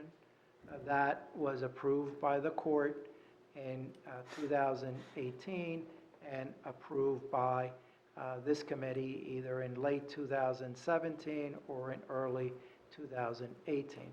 So that is a very important component of your plan because it meets 72 units. So that's one of the costs. Okay. So, Bob, maybe you could explain how we got to these calculations 4 million. Well, that you were using in terms of, So we have, as we've tag teamed and explained, we have the $29,000 for Vernon Grove, and that's for 30 years, and that works out to being $402.77 a unit for the 72 units per year. So that is a good value. We have a professional that monitors our affordability and creates a list for potential members of for affordable housing units. So there's an annual expense for that. That's $5,500, and then there's the interest calculation on the 74 units that the township would be responsible to fund in some fashion if the developer is not able to obtain financing. So we used a number of $4 million to calculate that, but that works out to $100,000 in interest on the bond anticipation note. So there are other expenses, and one of the other expenses that we have is that there's a 30% set aside for low-income assistance that would be funded, and it would be funded from the developer fees. So those are some of the calculations that were used to come up with what's the potential annual expense that the township is looking at potentially for affordable housing. So the range is anywhere from just with those calculations, anywhere from $180,000 to $312,000. That does not include an additional administrative fee, which can be as high as 20% of whatever's in the escrow fund for other services, such as our planner, such as preliminary work for site investigation, things like that, for engineering and for legal expenses. But this is the start of how we look to budget for our expenses. Now, Thank you for that just a explanation. clarification, you said the $100,000 on the interest of the $3 to $4 million. Was that, you said, if the builder cannot secure financing, or? Right, the builder is supposed to obtain funding to develop the 74 affordable housing units. But the township, if they cannot obtain funding, the township must meet the difference. It must come up with the difference for whatever that cost is. But if they do have the financing, then we're off the hook, you're saying, or how does that work? I don't believe that they will be able to obtain 100% financing. So that's why it's prudent to put that money in. This 3 to 4 is for 100% finance. Is this assuming they receive 0% financing or 50%, or? This is assuming that they do receive financing, but that they don't receive sufficient financing for all 74 units. So we're projecting that the bond anticipation note would be $100,000. Yeah. That would be the interest on the bond anticipation note. based on a Gotcha. guesstimate cost of Thank you. $4 million. And let me just add the following with respect to that. There are many ways to fulfill your affordable housing obligation. One of them is through zoning. And you can do an inclusionary development. Okay, and that means if you have 100 units, you can get up to either a 15 or a 20% set aside for affordable housing, depending upon whether it's for sale or rental. But let's say it's 100 units and a 20% set aside, so 1 in every 5 units would be affordable. So you would have to build 100 units, or you have to provide for zoning for 100 units to get 20 affordable. The Township Committee weighed that as a potential option. It decided not to go through inclusionary housing, other than with Dixie-Dale, because there you have 53 market units and 24 affordables, which is a much higher percentage than anything that is allowed by law or even the norm. So the township decided to not utilize inclusionary housing or inclusionary zoning as 100% to meet its obligation. It decided to utilize a municipally sponsored 100% affordable development. So 100% municipally funded affordable. municipally sponsored, not funded, but sponsored. When you choose that option, then the municipality must be willing to commit to any shortfall. Okay? And that is what Mr. Hoffman is referring to. The hope is that the developer will be able to get 100% financing. That probably will not occur, so the Township Committee would be called upon to meet that shortfall between the construction costs and the financing that is obtained. And so these are projections, and again, what you're hearing today is projections. They are not carved in stone. We've given you a history of the number of types of units that have been built to give some context to the discussion, because depending on the option you have will in fact impact what the amount of developer fees that can be raised to offset some of these costs and not to build those costs into your tax base. So you have to weigh that as you're considering this. But these fees are a one-time fee. The ordinance provides, as typical, 50% paid at the issuance of the building permit, the other 50% charged at the time of the CO, the certificate of occupancy, but it's a one-time charge. And it is projections based upon what potential development could occur.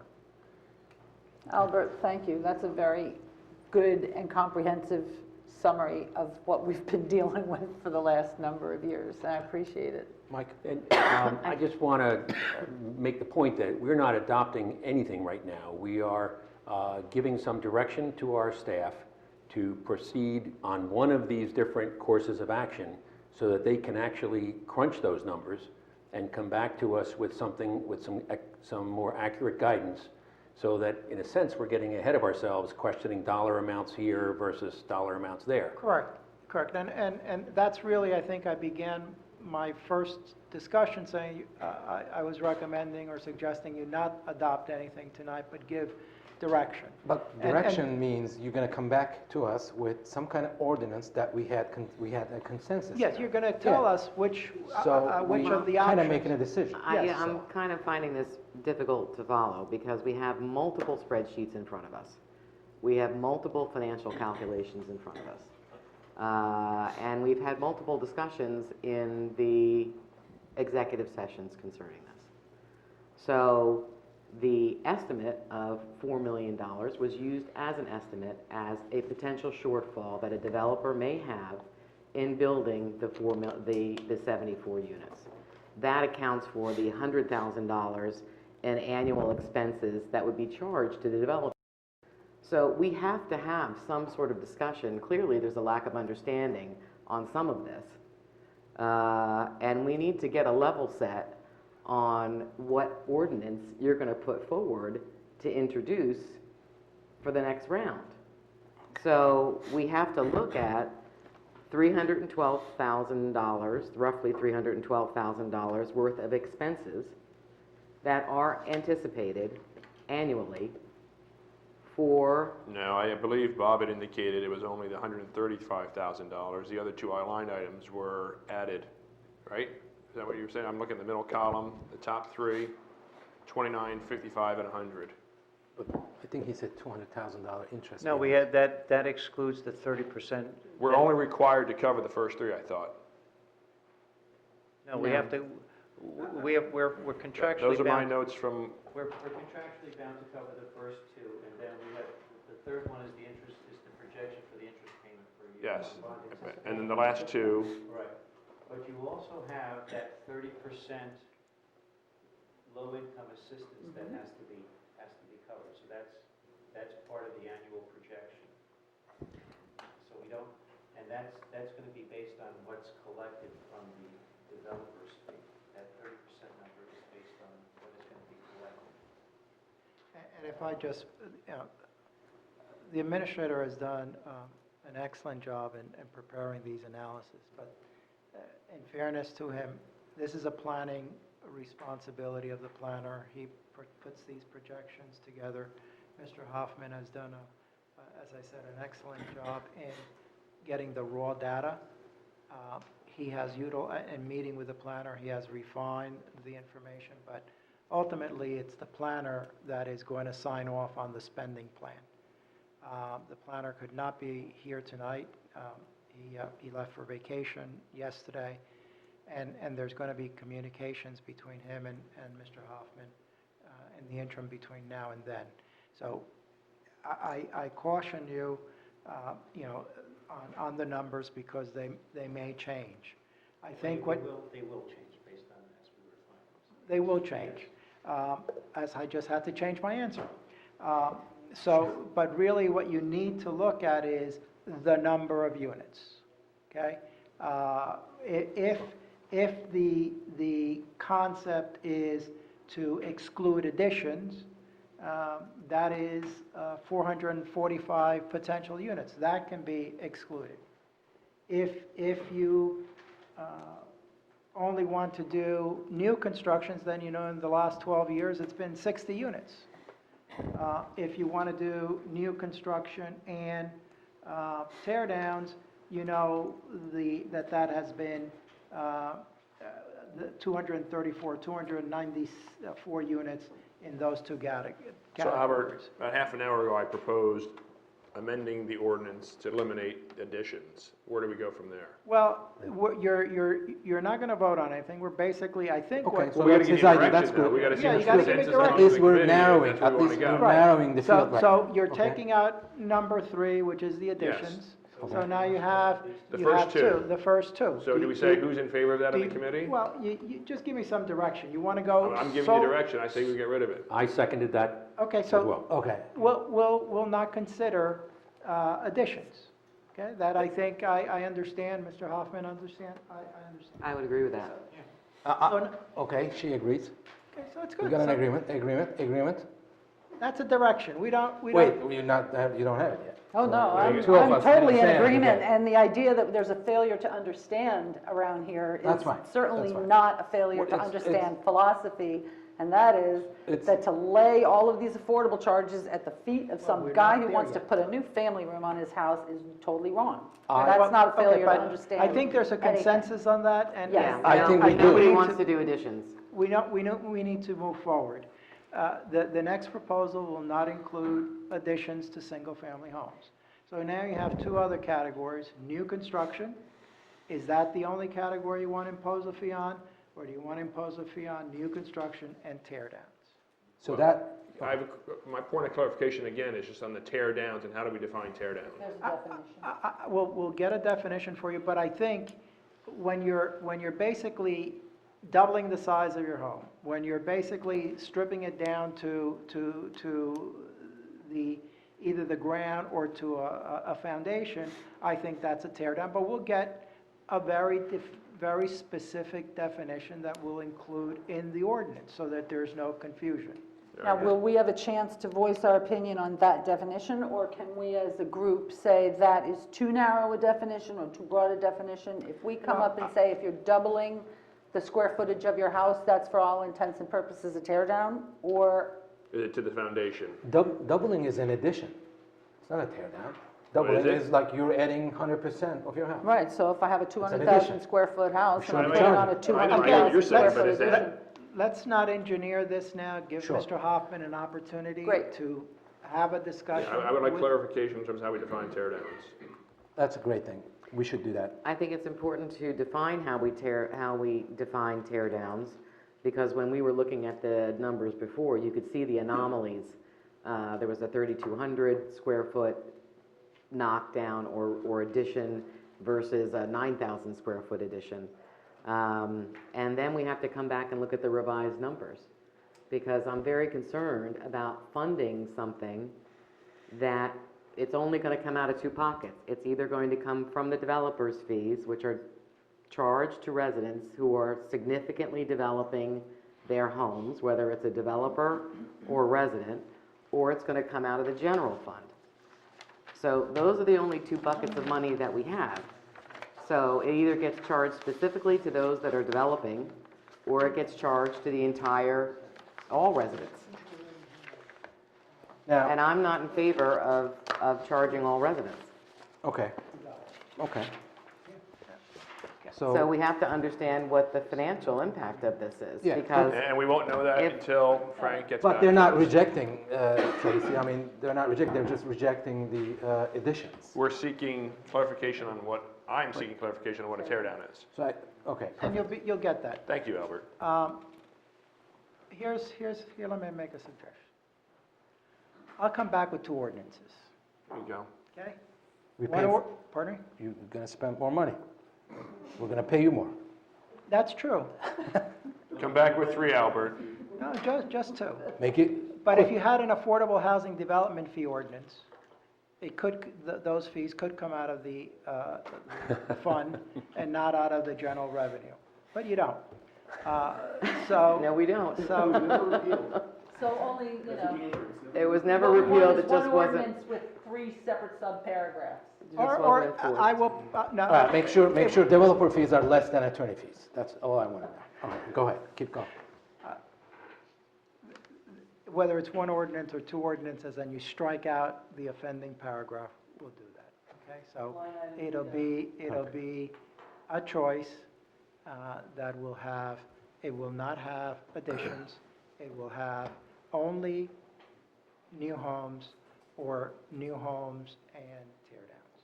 Perfect. And then you can further discuss. I just want to make sure my point is understood.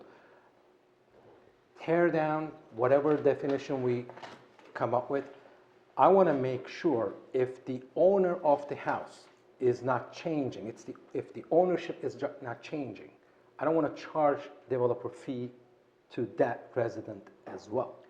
You know, that's my point. So if Well, that's your point. Are you allowed? I'm to just do that? adding, I'm just actually, Is that possible to add that in there?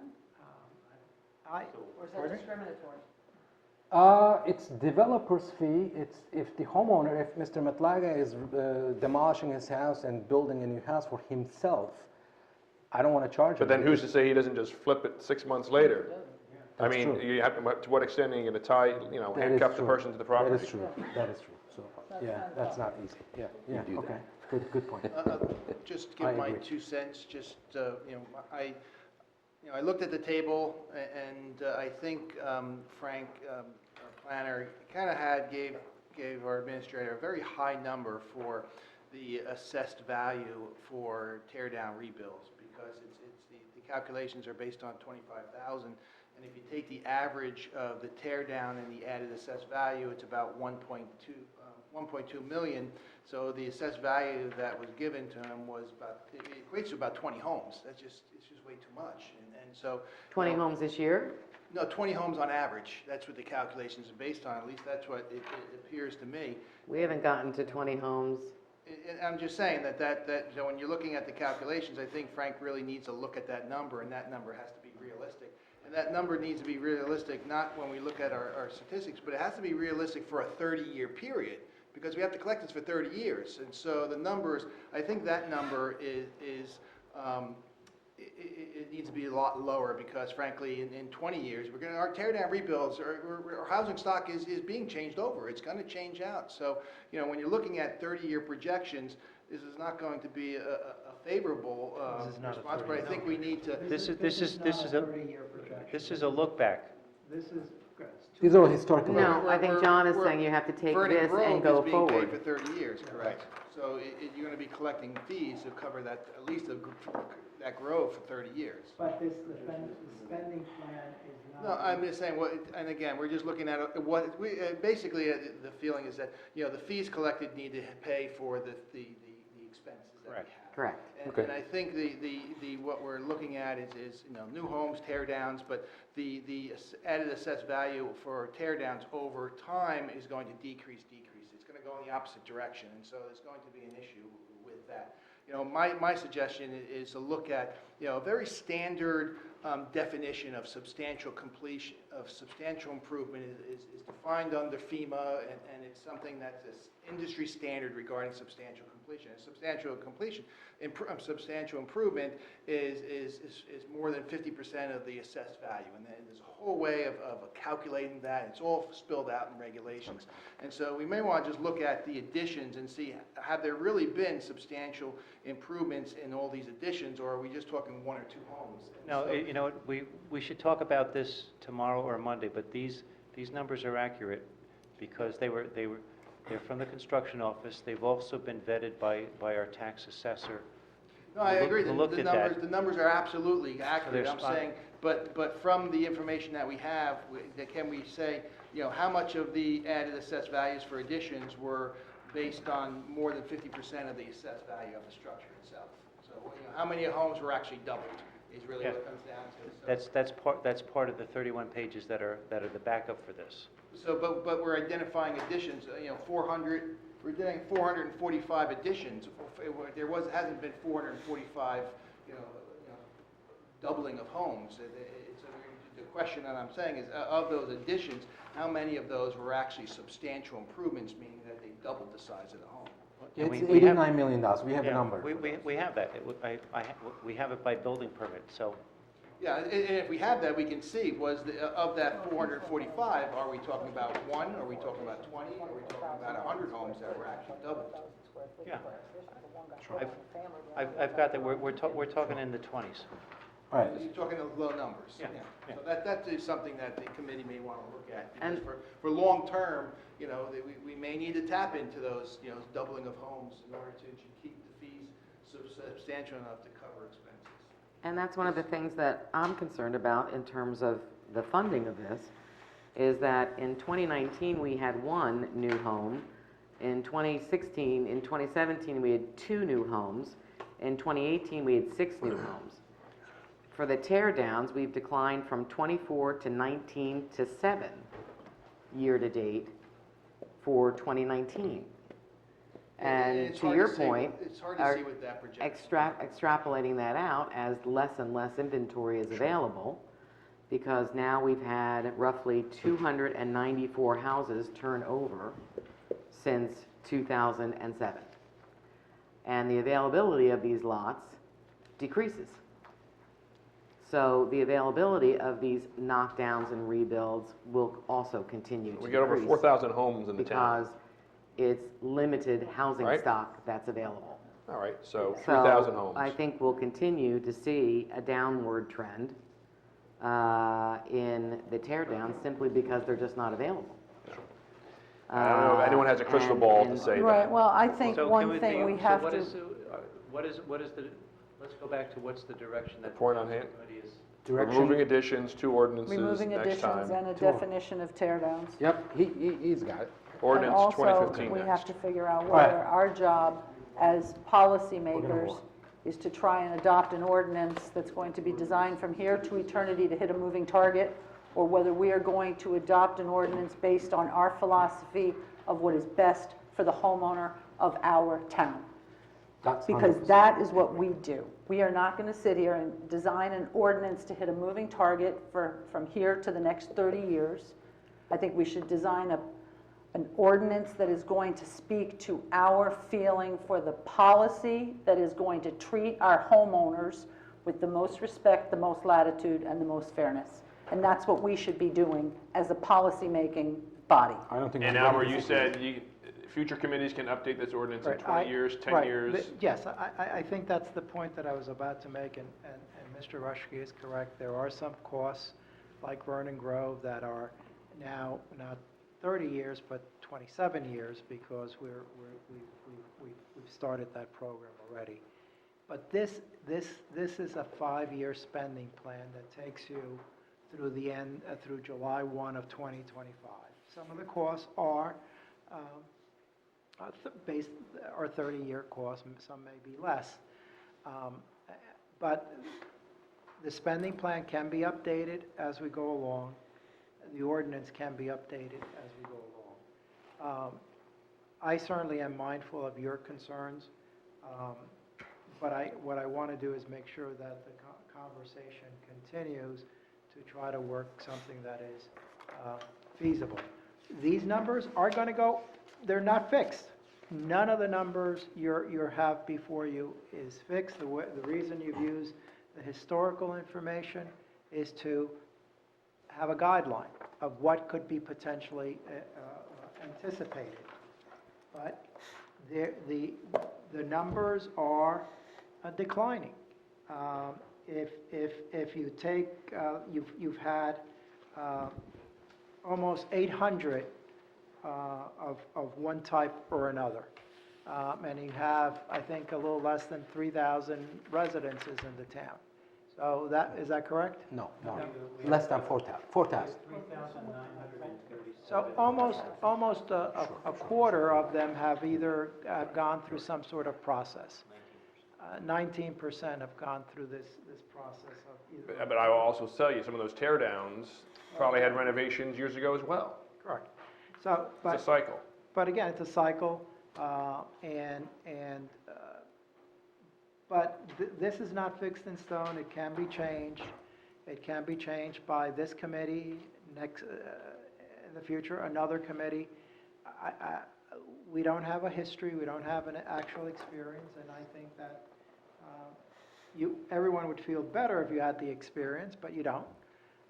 So we're going to try to give you the best information that we can. Okay, great. Okay, very good. Thank you. Then I'm going to move on. So that was a motion and the second and the discussion, so we're not acting on that. So it's just motion Correct. defeated automatically? No. What I would recommend is that you've had the public hearing, continue the vote on this matter, on this particular ordinance, until your next meeting, and then this way you will have this ordinance before you, and you will have the other options, and then you can make a decision. Is it a vote on this ordinance, you said? No, not. You can We'll continue carry it to the next meeting for a vote. Sure, okay. Or if you don't want to consider at all the additions, then an ancillary motion would be to The additions to the ordinance, not the additions to the home. correct. No, the additions to the homes. Yes. Okay? So you can make a motion to table the ordinance as drafted, and then next week or in 2 weeks, you only have two choices. As a what? 3 weeks. You only have 2 choices. And we'll have to adopt a reasons resolution to reject the planning board's recommendation, because if we are looking now at not just the new housing units, of which we have 1 this year, and we're looking at new houses and a combination of whatever we're going to define, John, as you've stated, a substantial improvement of more than 50% of assessed value is a standard definition of a tear down, whatever that is going to be. Then we would have to have a reasons resolution to reject that. Well, whatever ordinance you introduce, new ordinance you introduce has to go back to the planning board for a consistency determination, because in essence, you're starting anew. So the planning board will look at that ordinance again and make another determination as to whether or not that ordinance is consistent with the master plan or not. So they could change their mind and not, and add in tear downs once they're aware of the financial aspect of this. I don't know what the planning board will do, but once you introduce the ordinance, it has to be sent back to the planning board. Even though they looked at this Crystal ball ordinance, out. it would be a new ordinance, and they would have to look at an inconsistency determination. You know what, I'm going to take issue with your comments over there in the peanut. That's quite all right. I have another No, I'm not done speaking. I I don't believe that it's a crystal ball analysis. We have to plan for this financially. We have costs associated with this. We know this, Tracy, that- and I think we've Thank you.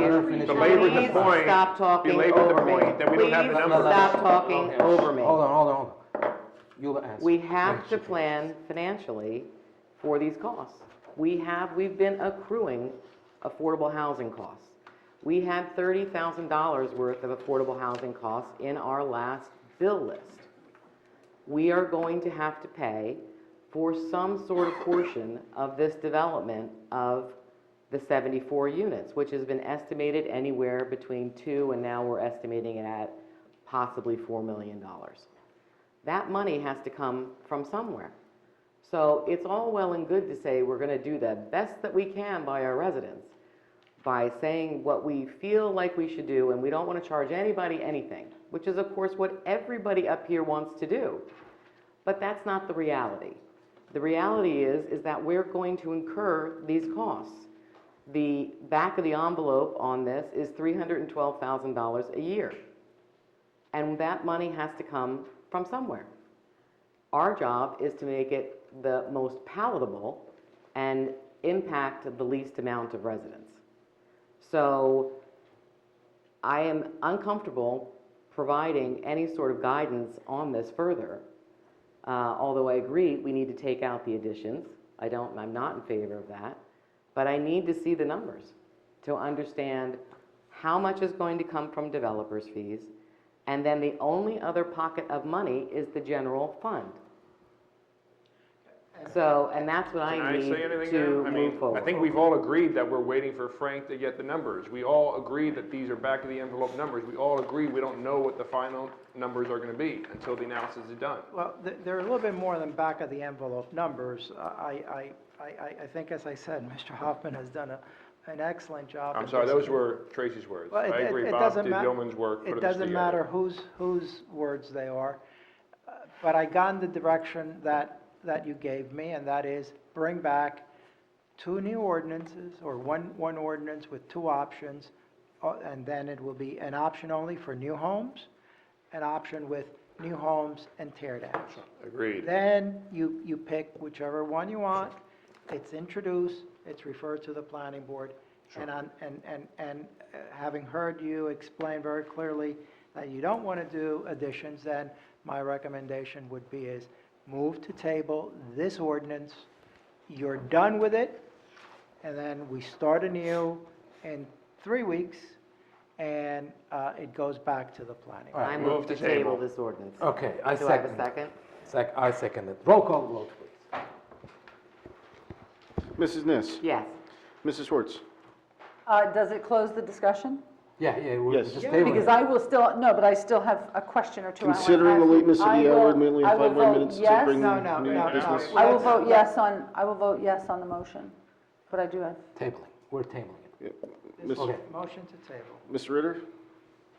Does Karen have an opportunity? Generally, a to- motion to table is not debatable. You either vote for it or against it, but I want a point of clarification. Can she still discuss what she needs to I discuss still have or 2 no? questions.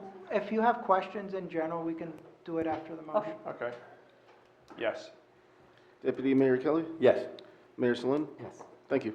Motion passes. All right, before I move to the next, please bring up your Oh, question. Karen had a My question. one most salient question is a matter of the planning board doing anything on an ordinance with finance in mind, or if their objective really is only to address as it is consistent with the master plan. Correct. That is what the So the municipal... planning board is not taking into consideration whether they're trying to hit a moving financial target based on an ordinance's consistency review as it applies to the master plan. Am I correct? The planning board is measuring the ordinance against the master. Thank you. That's correct. Excellent. All right, we're going to the next ordinance.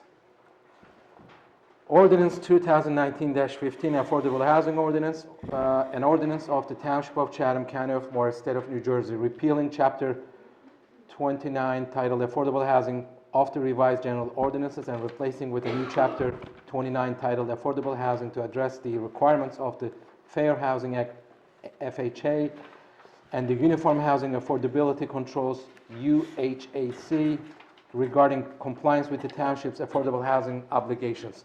And I'm opening this to the public discussion. Mr. Mayor, if I may again, I would like to report to you that the planning board did review this ordinance.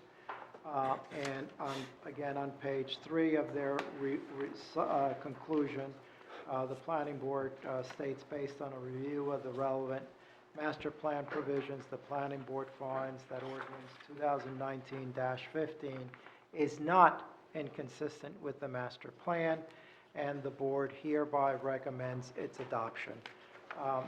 And again, the planning board uses the double negative because that's what's required by the municipal land use law. It's awkward, but they found that the ordinance is not inconsistent with that. There is an additional item, Mr. Mayor, that I would ask your indulgence. There is a typographical error on the ordinance, and that error is on, I believe, the 5th page of the ordinance. At the top of the ordinance, it says 100% affordable housing project, parentheses, 74 units, and parentheses, located at a site. That should really be at sites. It should be not the singular, but the plural. Mine has that. Pardon me? Mine has that. It says at It says at sites, located at Oh. sites to be determined. The clerk, No, you're looking at the the wrong- clerk wrong may have page. distributed the revised version, so you would see it ahead of time. So the actual ordinance says a site. Yeah. The amendment, which I view as not being substantive, is to change that to sites. Okay, and that is consistent with the settlement agreement that was adopted by the committee on December 13th of 2018. So before you start the public hearing, so the public is able to comment upon that also, I would request that the ordinance be amended with that change. Sure. And as I said, I do not view that as a substantive or material It's a change. de minimis. Is that de minimis? That's That's it. acceptable to me. Okay, perfect. And Okay, that is is- section 29-1.3. Is there a motion on that? applicability, the next page, the beginning of the next page. I would move to make the change on what is my top of page 6, that begins with 100% affordable housing projects, parentheses, 74 units, and parentheses, to say located at sites Wow. to be determined, Well, how come she's got the right? because I do my homework. But yours is, I'll second. okay, but what do we're not reopening to the public? No, so just, I don't think, When we get to the voting, we're just going to there's vote it as been a amended. motion and a second. Either have debate on this, or just have a vote, so the ordinance, when you have the public hearing, is already amended. All right, amending it now before public? Correct. Okay, then we have a motion and a second. Any discussions? I can talk about other comments about the ordinance after this? Okay. After the public hearing, after Yep. you've heard the public speak, yes. Roll call vote, please. Mrs. Ness? Yes. Mrs. Schwartz? Yes. Mr. Ritter? Yes. Deputy Mayor Kelly? Yes. Mayor Selin? Yes. Motion passes. Okay, so the public hearing includes that amendment. Okay, now opening up to the public the ordinance that we just mentioned. Any comments from anyone? Ed Barmakian, tap into Chatham. You guys just voted on some, I'm sorry. You can do it if you want to. You guys just voted on, you're going to get ready to vote on something to build, to guarantee 74 affordable housing units and guarantee the developer's shortfall. No, we're not voting on anything of that nature tonight, but that's what the ordinance, Isn't that what the ordinance says? what ordinance? Both of them. No, The- no, this ordinance is consistent with the settlement agreement. This is an implementation ordinance. All right, just my one question is then basically, you guys are mentioning sites in here. What are the sites? The public should know that before you guys vote. The sites are still being considered. Yeah, well, what are the sites that are being considered? Well, I think it would be premature to identify sites when a recommendation on that is not yet before the committee. But you're voting to do it, so. No, no, yeah. we're not voting to do that. Okay, what are you voting on then? We're voting on an ordinance, which is an affordable housing ordinance. It is consistent with the settlement agreement. Okay?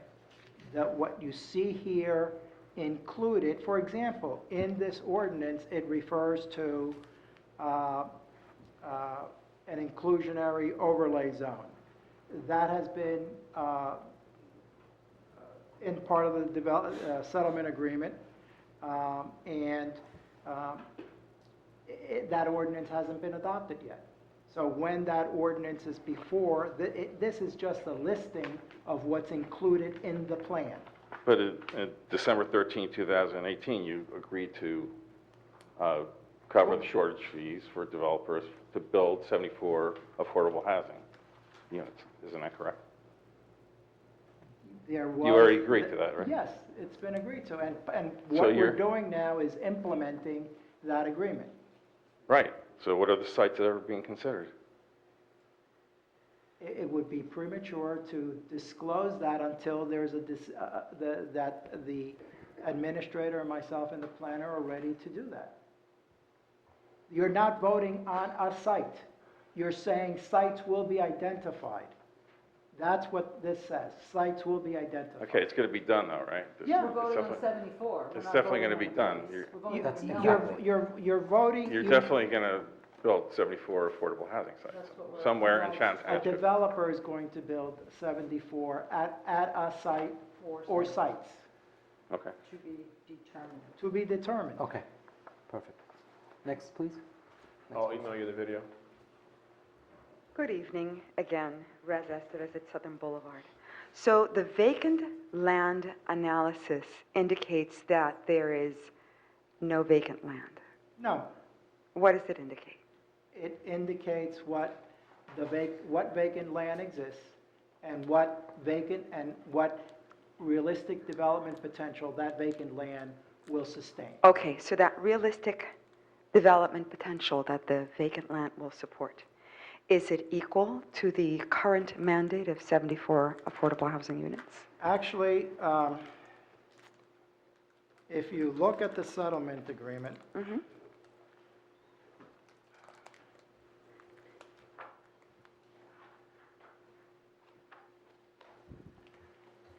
our obligation is 200 units. Okay, so let's restate the question.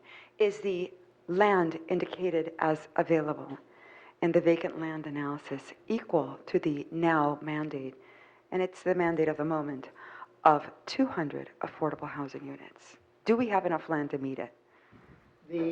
It's a yes/no vacant question. The vacant land adjustment, Uh-huh, if you look at the second page, uh-huh. it says, the RDP from areas that are sewered is 154. The RDP from non-sewered areas is 46, for a town-wide RDP of 200. Okay, so you're saying there is sufficient land available, correct? Yes. Some of it sewered, some of it not. Correct. Correct. Okay, good. So that is on page 2 So- of the vacant land analysis. Right, so if there's now seemingly, that assumes that the mandate is not going to shift further, because that No, mandate is a moving target, is it No, not? the Subject to additional? No, that's been resolved. Okay, so that is 200 evermore.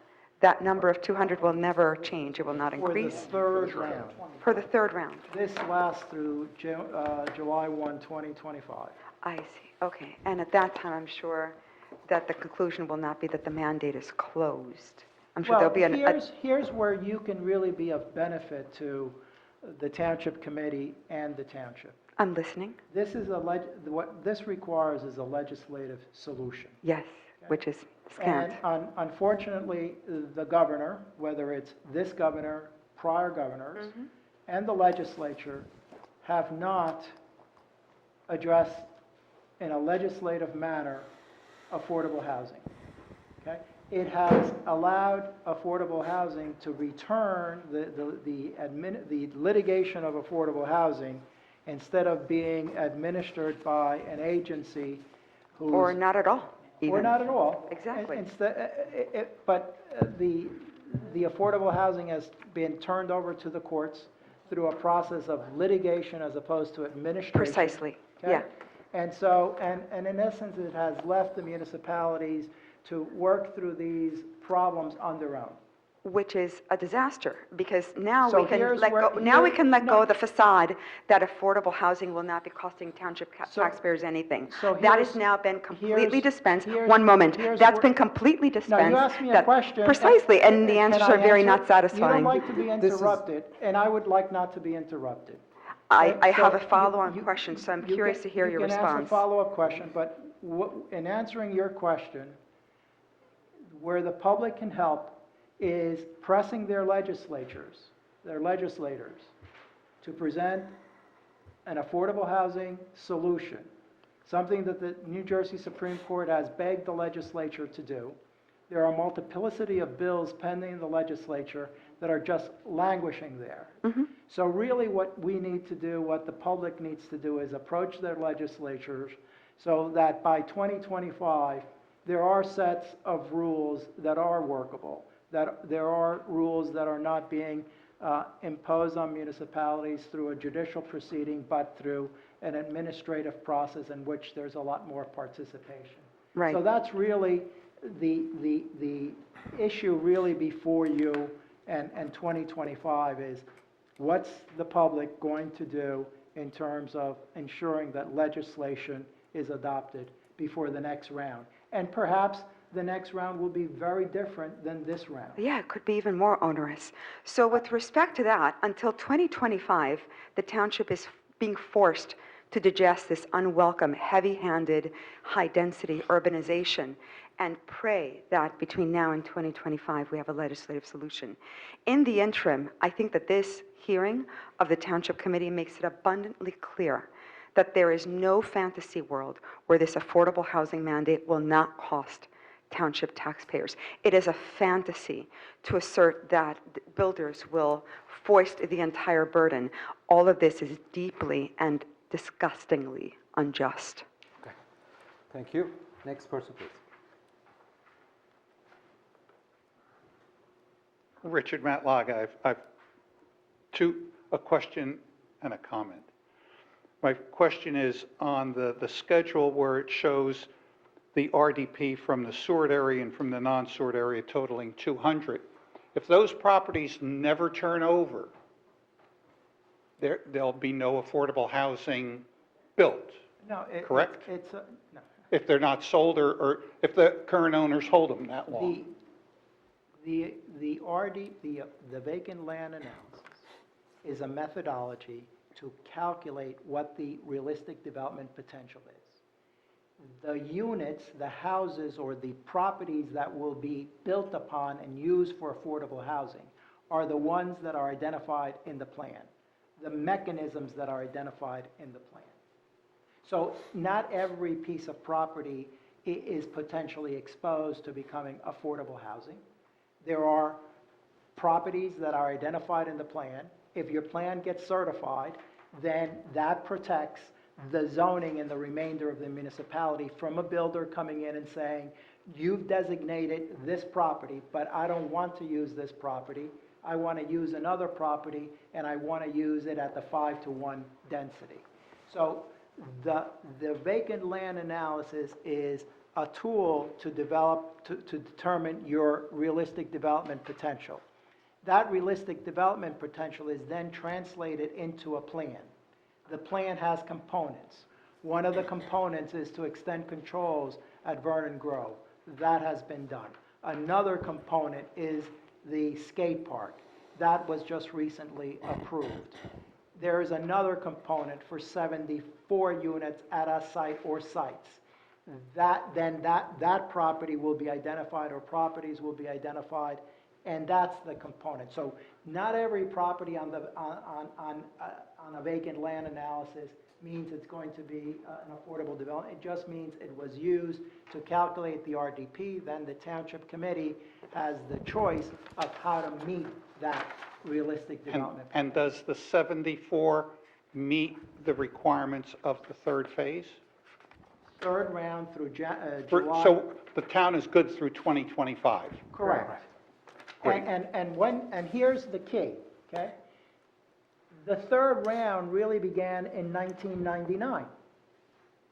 So what we're talking about is a period of 26 years, not 10 years as would be the normal cycle, not 6 years as between now and 2025.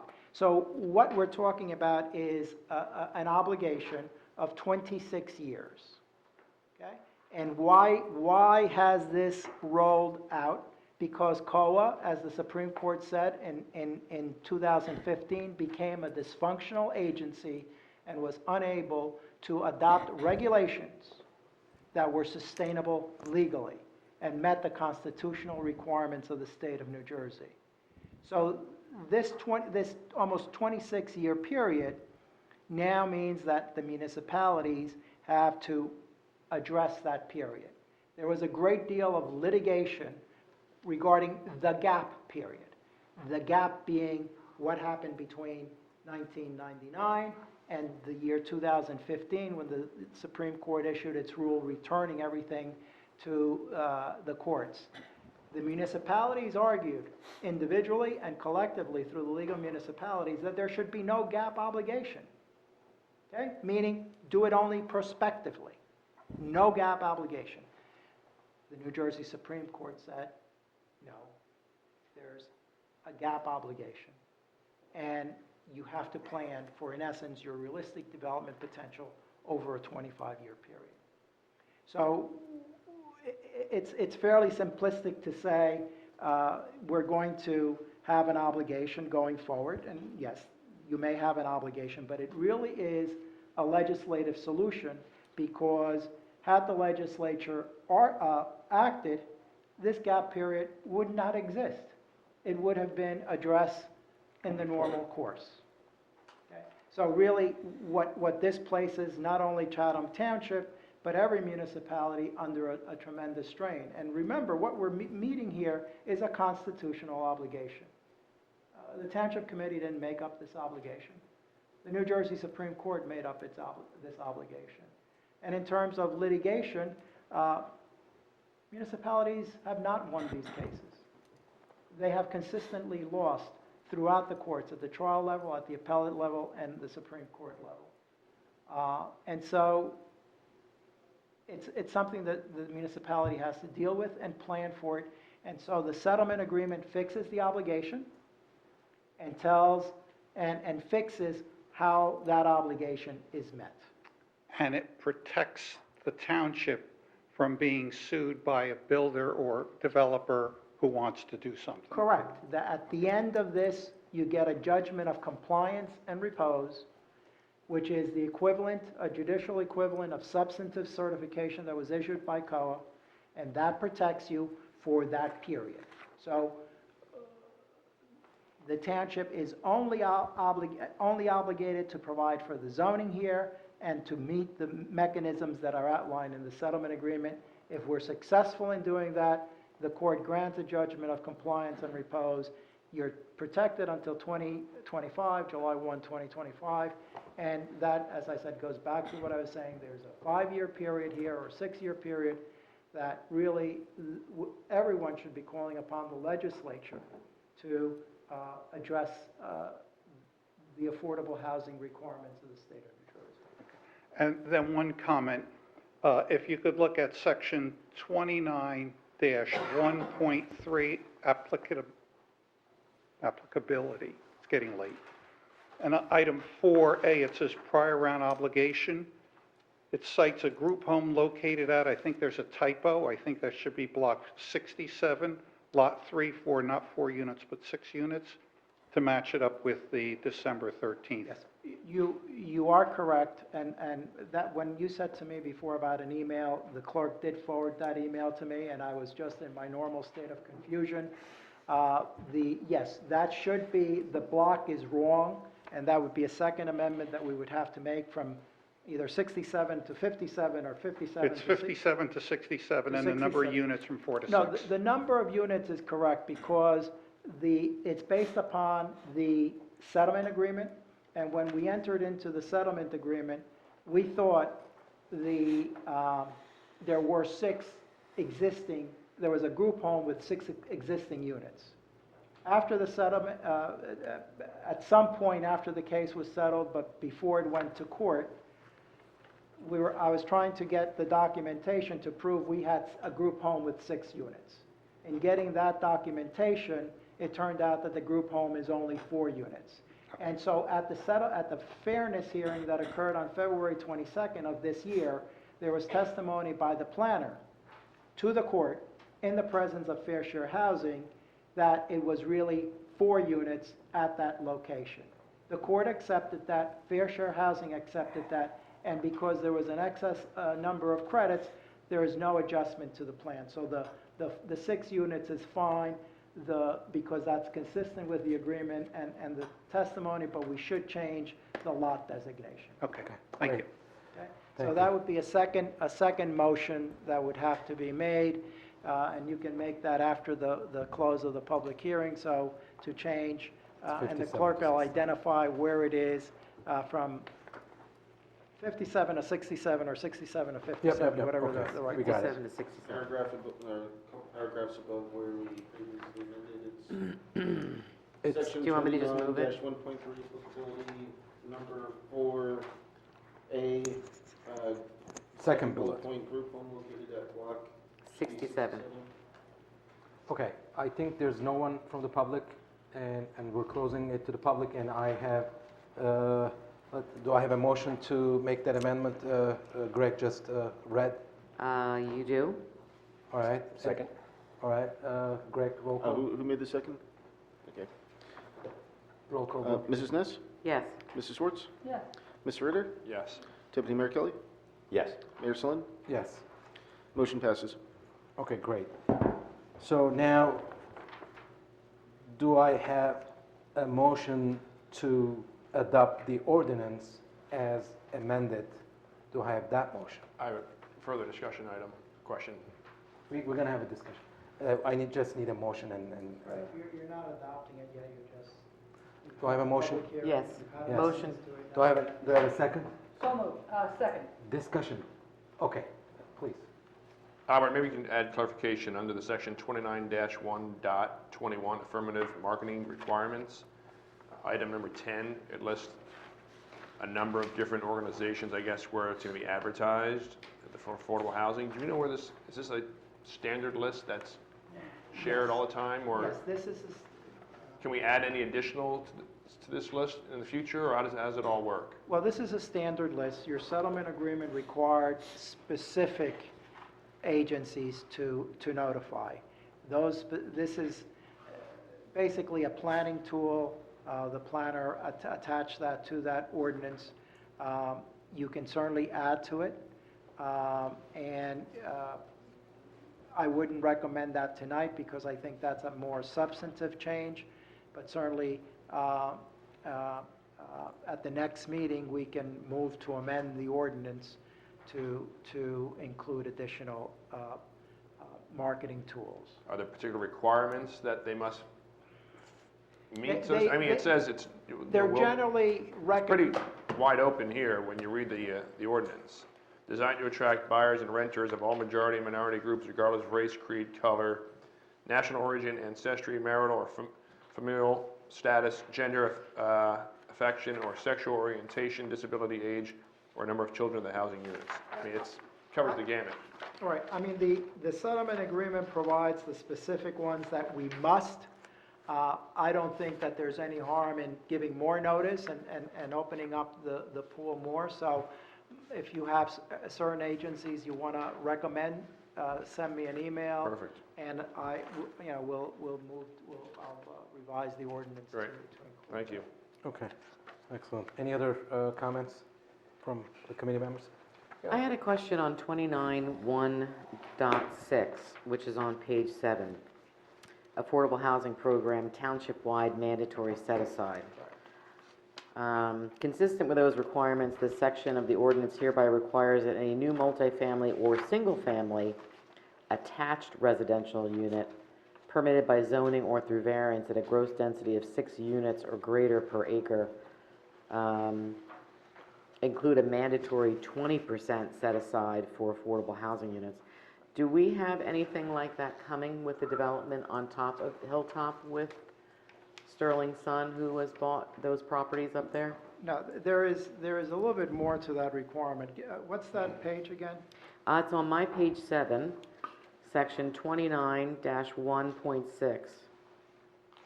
Okay. Here, the key being here, permitted by,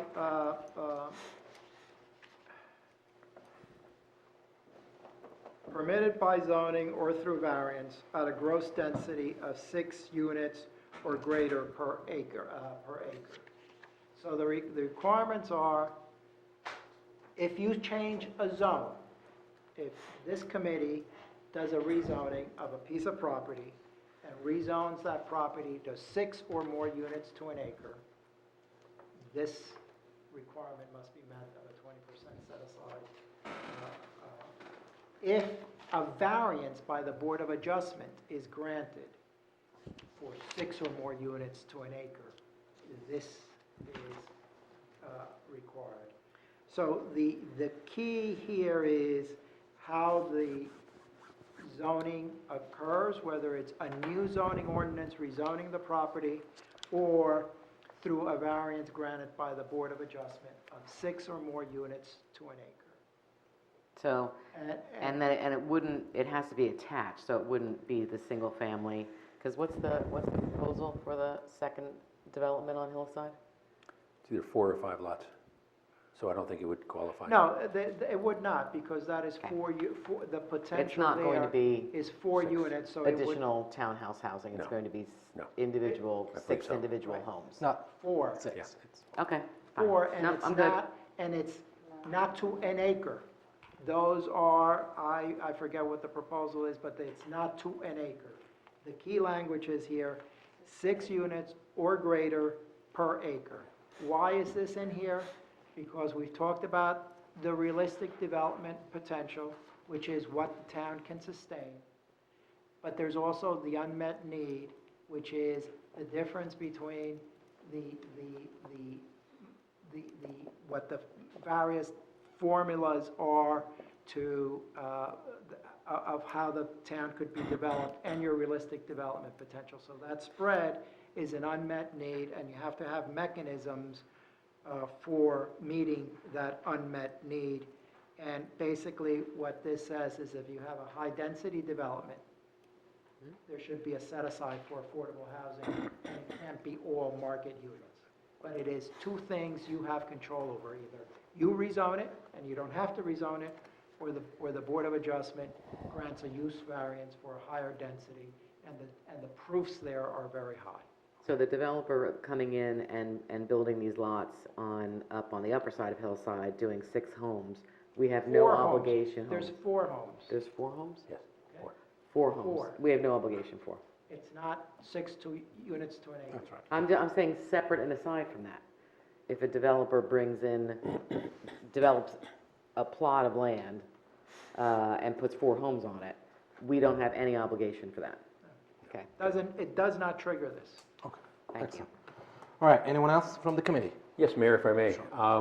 We had some shock surprise about the cost that's associated with this, and I just want to put that into a little bit of context so that, at least as I see it, it's clearly expressed. The Township Committee has been grappling with this for several years.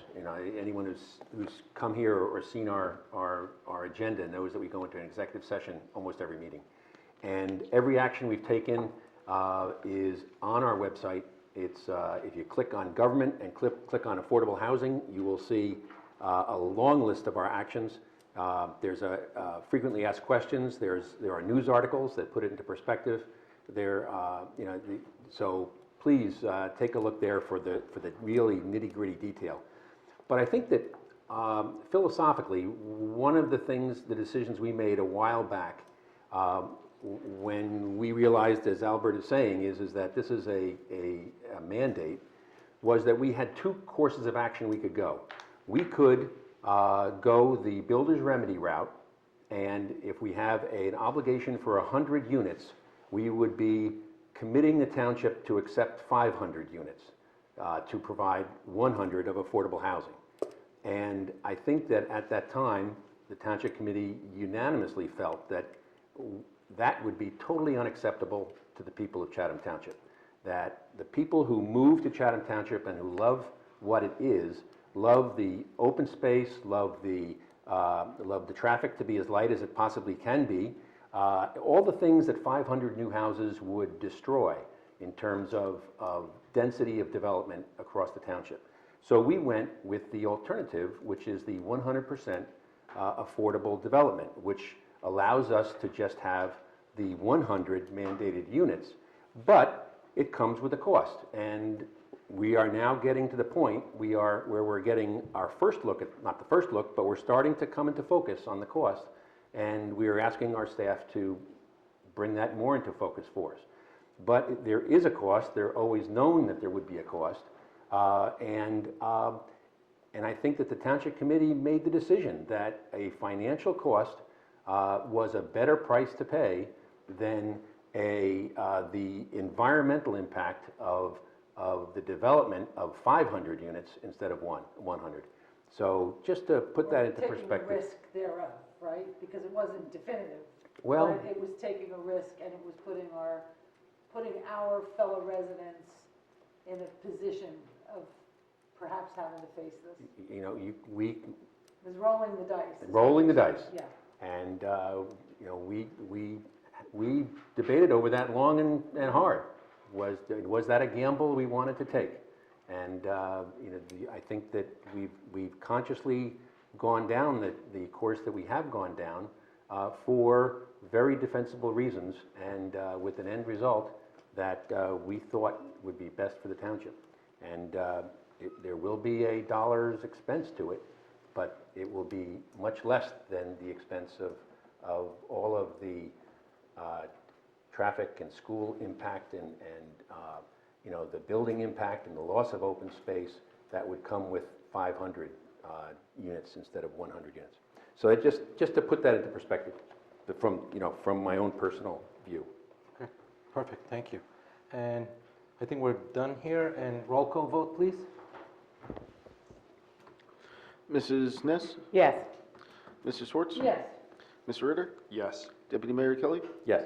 Mayor Slin? Yes. Motion passes. Thank you. And the consent agenda is the next item. Since we're past 11 p.m., first we need a motion to authorize considering new business. All right, do I have a So motion? moved. Second. All in favor? Aye. Aye. We're good. Okay. How much extension we got? 30 seconds. Half an hour. Okay. All right, let's do this. We can do it. Consent agenda is the routine items that may be passed by a single roll call vote, and any committee member may call for a separate discussion or vote on any item. Greg, please. 2019-198, we received reports. 2019-199, approving meeting minutes. 2019-200, approving executive session minutes. And 2019-201, approving TWA for Sterling Sun at Chatham LLC. All right, do I have a motion to adopt the consent agenda? So Approved. moved. Approved. Do I have a second? Second. Okay, any discussions? Roll call vote, please. Mrs. Ness? Yes. Mrs. Schwartz? Yes. Mr. Ritter? Yes. Deputy Mayor Kelly? Yes. Mayor Slin? Yes. Motion passes. Thank you. We have no discussion items at this point, unless you guys want to discuss anything? No? Okay, good. And hearing of citizens. We have 4 citizens left in the room. No? Okay. Closing the floor for the citizens, and we don't have to go to executive session, and I think I'm gonna ask if I can have a motion to adjourn. Second. All in favor? Aye. Aye. Have a good night, everybody. Thanks, Albert. Thanks, Bob. Good night. Thank you very much, Bob. This was a tremendous Catch you later. effort and very helpful in understanding